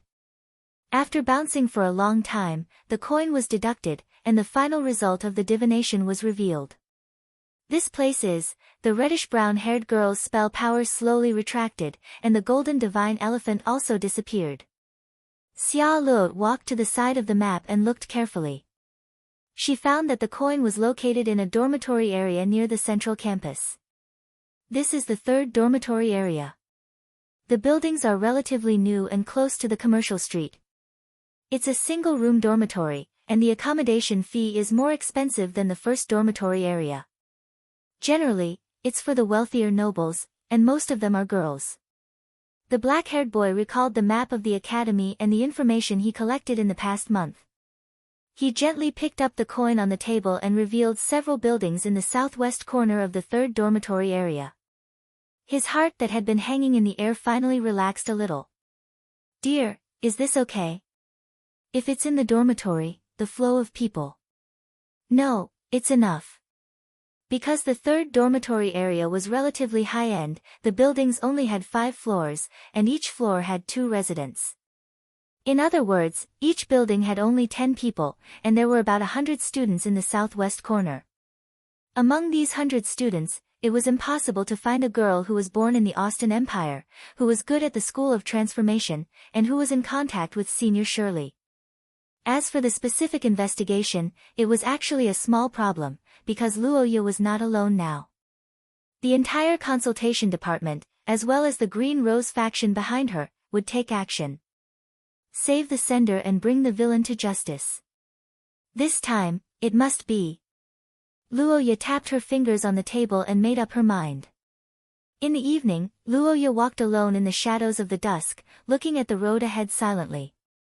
After Xia Luo divined the approximate living area of the sender this afternoon, the members of the Green Rose faction, which Luoya belonged to, began to secretly investigate the residents in this area using various relationships and reasons.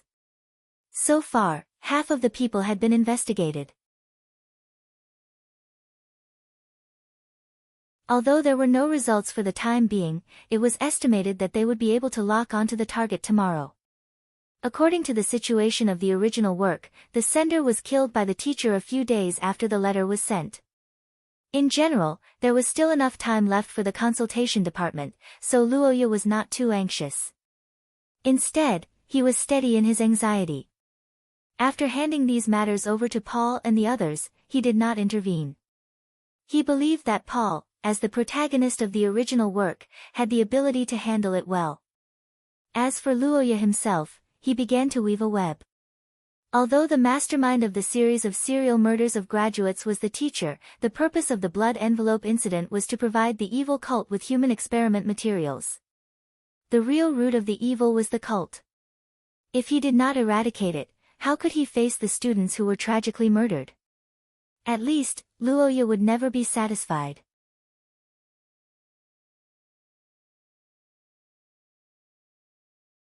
Chapter 282. In the Linglong Pavilion, which was famous for its exquisite interior decorations, a black-haired young man and a young lady sat opposite each other in the reception room. The atmosphere between them was rather solemn. Just half an hour ago, Luoya visited Lillian alone and explained what he knew about the situation. That's right. Luoya didn't go to the bird's nest in the forest to search for Senior Shirley's badge like Paul did in the original work. He came to the Linglong Pavilion without any evidence and directly laid his cards on the table with Lillian. One of the reasons why Luoya did this was that he didn't want to waste time and alert the enemy. Another reason was that he knew his advantages. People of different identities would have different weight when they said the same thing. Although this sentence was somewhat suspicious, it was the truth to a certain extent. Luoya was different from Paul in the original work. He wasn't an illegitimate child of the Austin Empire who was ostracized. Instead, he was one of the 6 ring-bearers who had the highest decision-making power in St. Freya Academy. The consultation department was no longer a small fry department, but a powerful department supported by the members of the Blue Rose faction. As long as it came from Luoya's mouth, it carried considerable weight even if there was no evidence. And the relationship between Luoya and Lillian was no longer one of Paul's request for help in the original work. Instead, it was a collaboration. Luoya's consultation department would provide specific information on the possible hiding spots of the cultists and provide some support. The Nazis' special operations team would be the main force in the encirclement and suppression operation. This was the cooperation plan that Luoya proposed. Originally, dealing with cultists should be the specialty of the Saint Maester theocracy. But due to the fact that most of the Noa IR students were in their first years, most of them were still at level 5 of the source rank, which was a whole level lower than Lillian's Nazi elites. This difference in combat strength made Luoya decide to give up. The reason was that this time, Luoya was pursuing a complete victory. That was his goal from the start. On the other hand, this matter was also within the Nazis' responsibility. They received a lot of resources from the academy, so it was their duty to ensure public safety. Luoya thought as she held the teacup, silently waiting for the girl's decision. After a detailed consideration, the black-haired girl finally nodded slowly. I understand. I will personally lead a team to the vicinity of Foster Station and launch a quick attack on the cultists' hiding spot. I see. I didn't expect senior sister to believe me so quickly. Luoya, who was prepared to waste his breath, was interrupted by Lillian. He couldn't help but turn to her in surprise. Upon hearing his question, Lillian nodded calmly. Although there is no evidence, I don't think you would lie about such a serious matter. Her Royal Highness calmly stated the reason for her trust in him, and Luoya couldn't help but smile. However, what Luoya didn't know was that along with his brilliant smile, Lillian's body couldn't help but pause for a moment. Her purple eyes that sparkled with wisdom stayed on his body for a long time before she lowered her gaze. It was this feeling again. The black-haired girl picked up the teacup and sniffed the steaming aroma. Her fingers gently slid along the edge of the teacup, and she couldn't help but sigh inwardly. I don't know what's wrong with me recently. In the past month, Lillian and Luoya spent a lot of time together. They attended classes together during the day and had to make up lessons at night.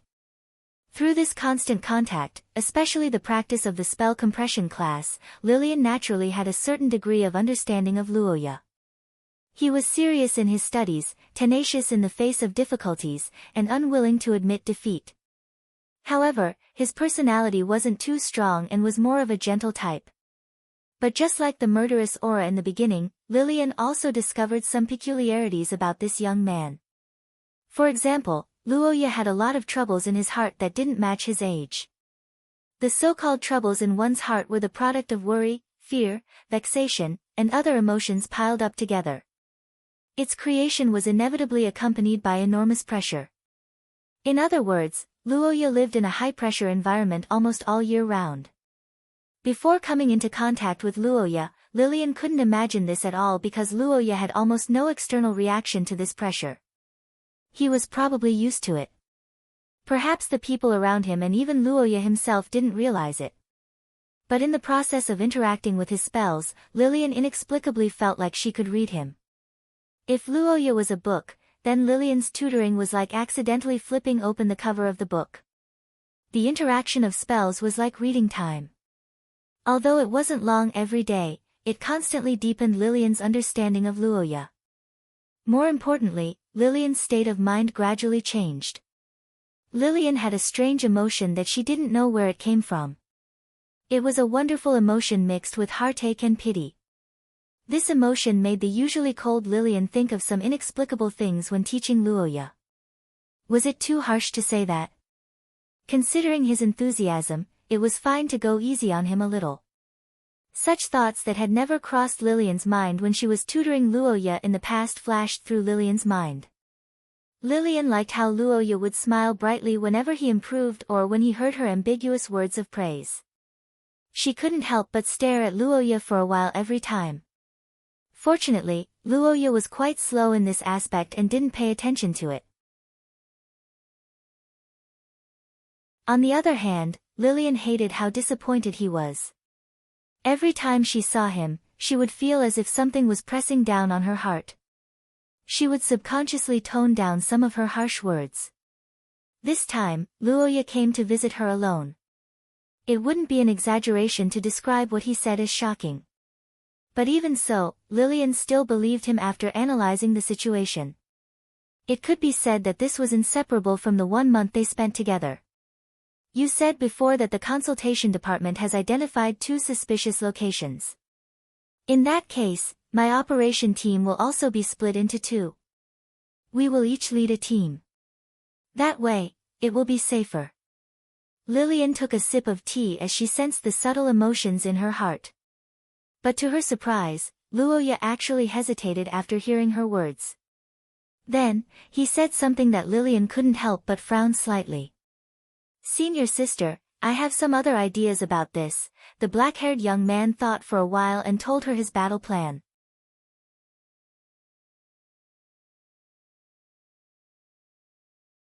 Chapter 283.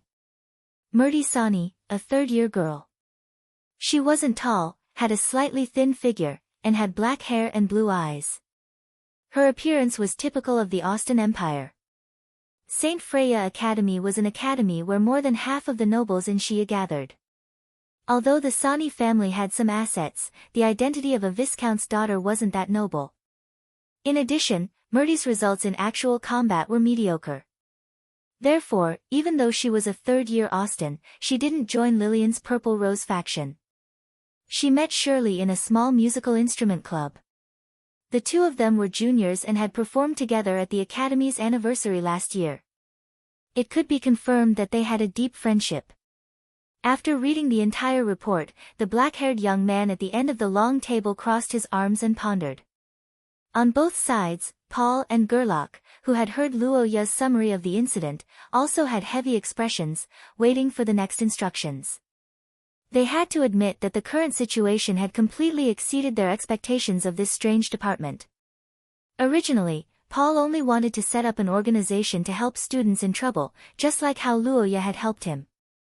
The worst-case scenario was to prevent school violence. But now, they were unexpectedly involved in such a terrifying incident. That's right, this blood envelope incident was a cult incident that involved dozens of murders. It was a major case in any country's capital. What was even more terrifying was that this incident was like all other cult incidents. Only a small number of people could fully believe it. The teaching staff couldn't be trusted, the coachmen couldn't be trusted, and the majority of the students couldn't be trusted. They could only rely on some members of the 2 factions. The third-year students who had experienced experience were still fine, but for the first-year students who had just entered the academy, this test paper was seriously out of their scope. In the quiet conference room, Paul repeated his deep breaths. His palms were sweating. In his half-year life as a prince and more than 10 years of farming life, he had never seen such a huge evil act. Gerlach, who was sitting opposite him, also had an ugly expression. The reason why the 2 of them were able to remain calm was largely because of the black-haired young man in front of them. After discovering their situation, Luoya opened her golden eyes and calmly persuaded them. "Remember, don't panic when you encounter something big. It's useless to panic." Looking at the immature Paul in front of him, Luoya understood in his heart, but he also knew that this was something he had to go through. A truly strong person isn't someone who doesn't know fear, but someone who can overcome fear. A truly noble person isn't someone who doesn't know evil, but someone who can resist evil. Paul can become that kind of person, but it still takes time and a little help from Luoya occasionally. This raid on the evil cult gathering point is a joint operation between our 2 factions. Although Blue Hall's strength isn't enough, we still need to send some people. That is, the two of you and the elites who have been in the source class for more than a year. To all of you, my only request is for you to be safe. How many of you go must return? Don't fight with Purple Rose for credit. We have worked so hard for so long. Our only goal is to see justice be served. Nothing else is important. In terms of the combat power of the team, your level has already far surpassed that of an ordinary judgment team of the Holy See. The only flaw is that you are not mentally prepared. We can't make up for this, so we might as well not make up for it. I'll just talk about my personal experience instead. Luoya stared at Paul and the others in front of him and said concisely, "Kill him. Minister. Remember. I don't care about the difference in strength. When you see the evil cult members, kill them. I don't need the evil cult captives. What I need is for you to come back alive. If anything happens, I will bear the responsibility. Brother Luoya." Hearing the young man's words, Paul and Gerlach understood the style of this operation. They were moved. Luoya smiled. "It's good that you understand the focus of the operation. I can't care about the rest. After all, I have to carry out my own mission next." The black-haired young man said and silently picked up the information on the table. "Sorry, we don't have any news about Shirley here. She hasn't been here since graduation." "Oh, I see. Thank you, sorry to bother you." In the musical instrument store on the commercial street, a long-haired and artistic girl politely thanked the store manager after listening to his words. She turned her head and left with some disappointment. On the morning of the rest day, the commercial street was bustling with people. The dating couples were laughing and chatting happily. However, Melty, who was walking on the street, felt like she was in two different worlds. More than a week ago, Murdy met the parents of her former good friend, Senior Shirley, who had taken care of her. When they found out that Shirley was suspected to have gone missing in the academy, everyone else thought that it was the nonsense of an old couple who had lost all their children. Only Murdy was shocked and realized that something wasn't right. This was naturally not because the girl had any special ability. In fact, the reason why Melty was sure that Shirley was missing on campus was that she had a clue that others didn't know. That was the curse vessel communicator. Curse vessel communicators were generally sold in pairs, and many of them were cute dolls. It was common for girls to give each other gifts to show their friendship. Shirley once received a communicator from Melty as a gift. It was a rather cute cat-style communicator. When the two parties were in the communication range, the doll's eyes would light up, and it would meow when it received the communication. Melty clearly remembered that one night after the start of the new semester, the cat's eye stone did light up for a short period of time. That time was around Shirley's disappearance. The girl was sure that Senior Shirley had indeed come to the college. However, there was no conclusive evidence. It was impossible to convince anyone with just one side of the story. For the friendship in her heart, for the Lawrence couple who lost their child, the righteous Melty launched an investigation alone. It had been more than a week so far, but everything was not as she wished.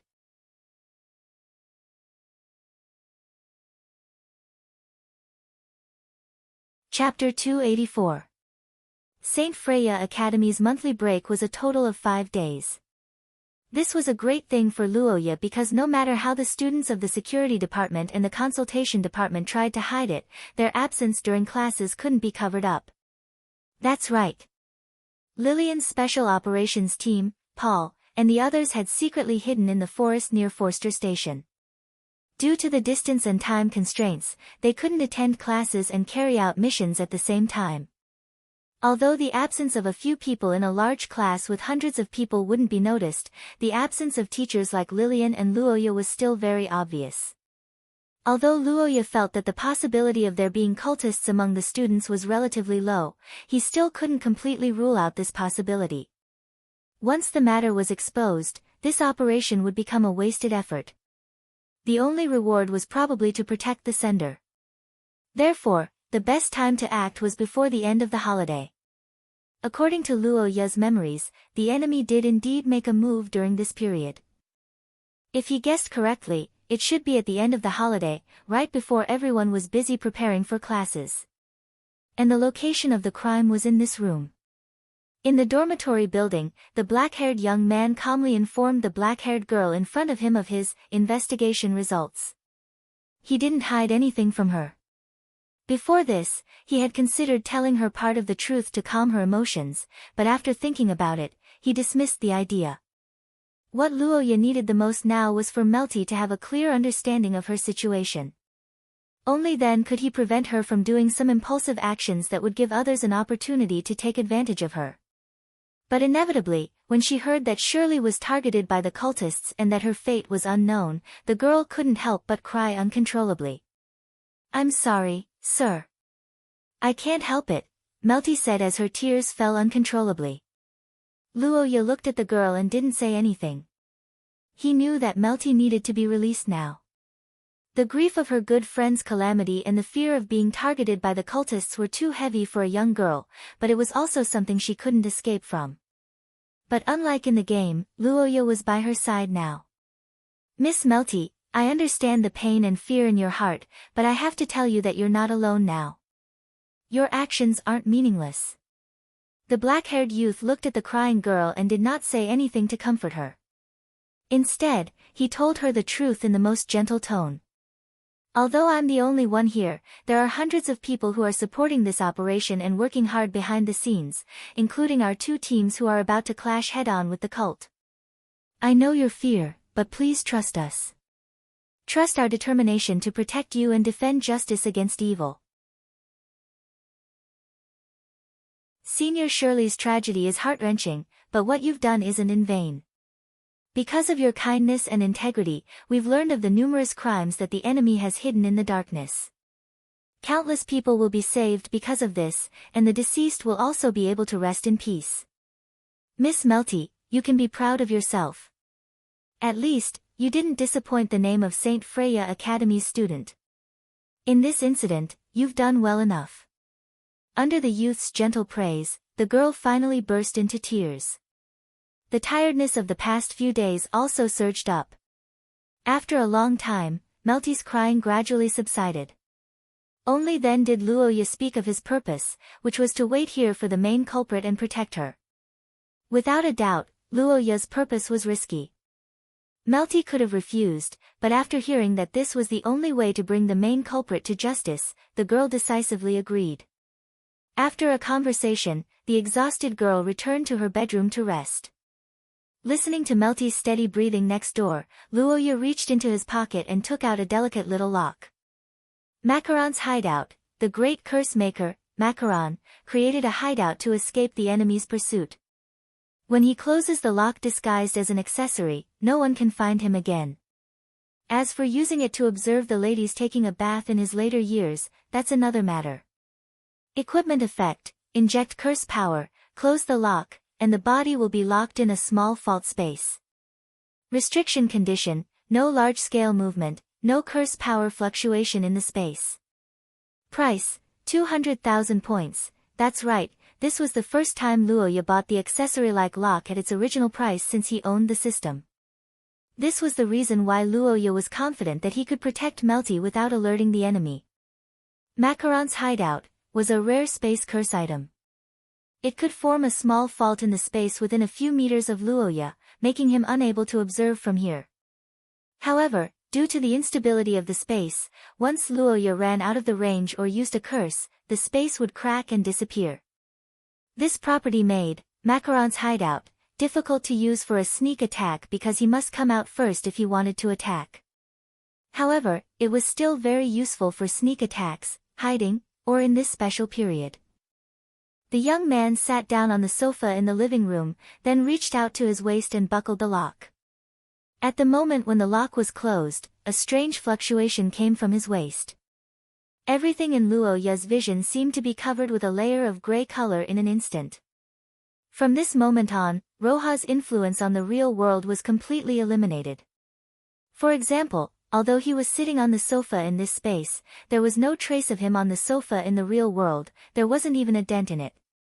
The black-haired young man looked at everything around him and nodded with satisfaction, then he closed his eyes to rest.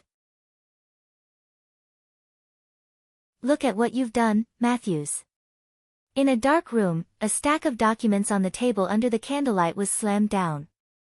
Two black-robed men sat opposite to each other at the table. One was a middle-aged man named Matthews, and the other was a masked man with a hoarse voice. At this time, Matthews, who was called by his name, bowed his head and did not speak. His eyes were on the top of the documents on the table.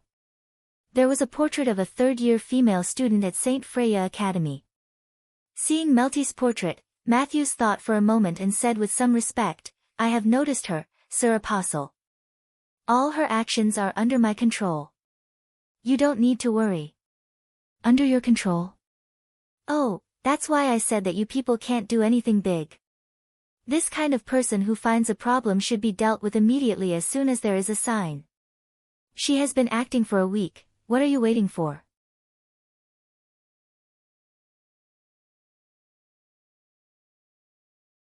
Chapter 285. It had been 3 days since Luoya's ambush. In these 3 days, Melty's life didn't change at all. According to her plan with Luoya, she still ran to a few fixed places every day. The commercial street, the musical instrument club, and the coffee shop were all places that Shirley had been to before. However, they were all public places with a lot of people during the holidays.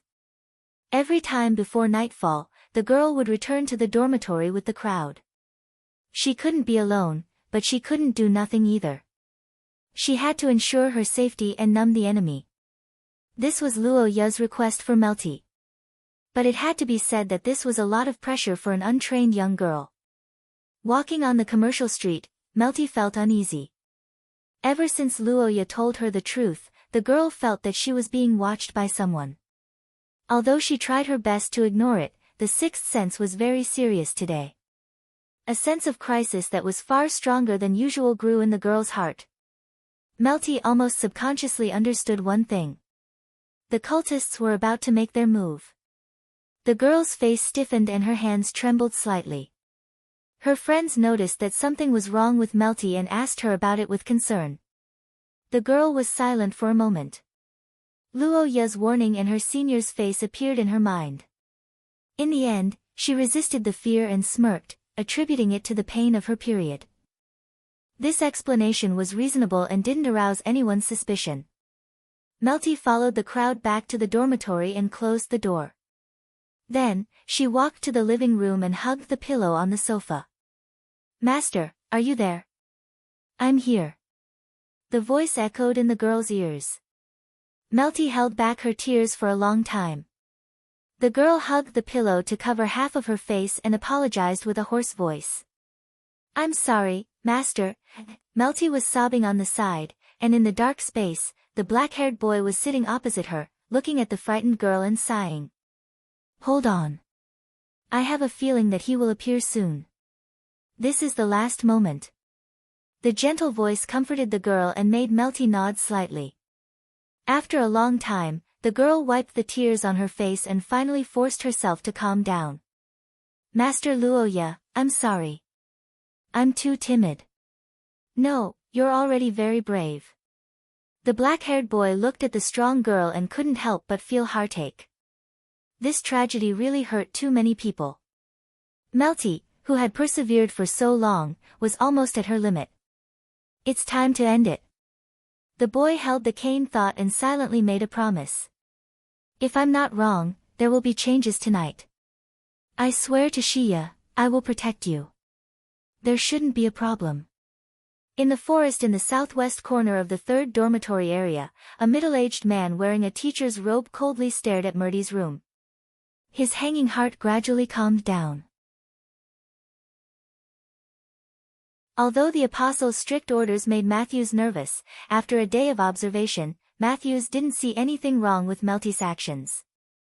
From the time she woke up and left the house to the places she went to, they were all the places she had been running around for the past few days. Although she had returned to the dormitory a little earlier these 2 days, that was nothing. As a student, she had been running around under the pressure of the academy for a week without any results. She didn't dare to feel tired or nervous. On the other hand, because the apostle was afraid of the new student, Matthews took the time to observe the so-called consultation department. However, the results made him feel less nervous. In the past few days, the so-called consultation department had students from the Purple Rose faction coming to cause trouble. Facing the third-year members of the Purple Rose, the first-year members of the consultation department were afraid. It was said that the two permanent deputy heads didn't dare to come. Every day, they stayed in the station to discuss countermeasures with that Luo Yakat. In order to avoid being seen as retreating, the Purple Rose faction even dug up a swimming pool and hired a bunch of coachmen to transport the soil. This kind of cowardly behavior made Matthews laugh. What Yakat family, isn't it just a noble family from the theocracy?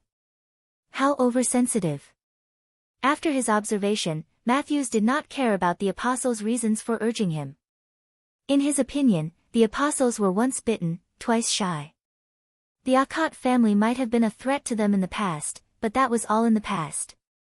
Fierce in one generation, how could they be fierce in the next? In the past few decades, Matthews had never heard of any big news about the Yakat family. He didn't know much about them and had no interest in them. In his opinion, Leinster was the place with the highest density of extraordinaires. Any random scholar family would be much more powerful than them. Luo Ye was just a talented kid with a level 4 source. What could he do? Moreover, he was now being suppressed by the Purple Rose. The relationship between the two parties had worsened because of the confrontation before school started. He, who was in the academy, had seen it with his own eyes.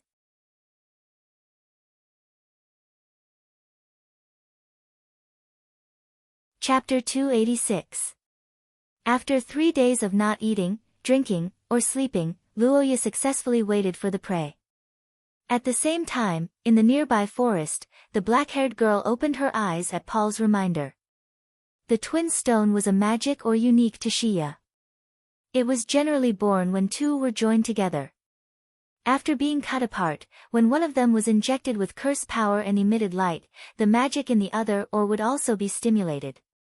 A crimson light flickered in the small stone in Paul's hand like blood, as if reflecting the surging killing intent under Lillian's calm appearance at this time.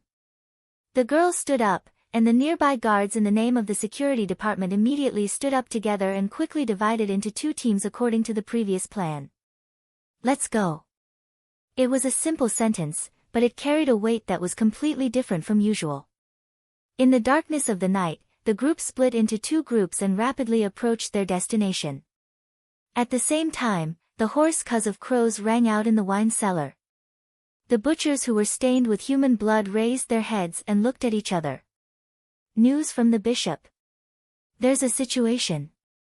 Evacuate according to the plan. With the announcement, the cultists were busy, but they didn't know that everything was already too late. Screams. This was the sound that the soft-hearted Luo Ye disliked the most in the past because it represented pain. When it appeared, it represented suffering and was often a harbinger of bad things. However, today's matter was different. In the house, listening to Matthew's screams, Luo Ye's depression that had accumulated for 3 days seemed to have been vented. The smile on his face became more and more brilliant with the passionate tone of his voice. The screams of a sinner may not be pleasant to the ears, but it was indeed satisfying.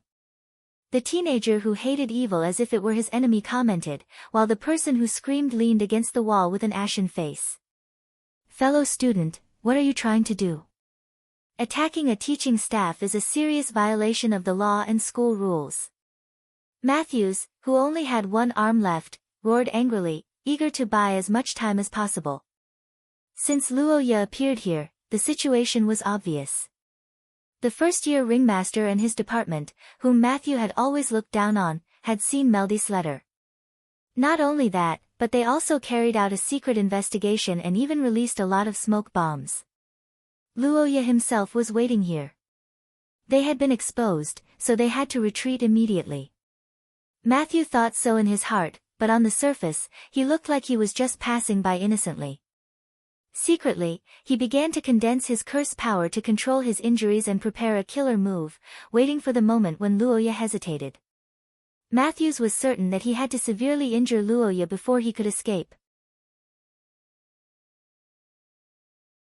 This was because he had seen part of Luoya's battle when he first entered the academy.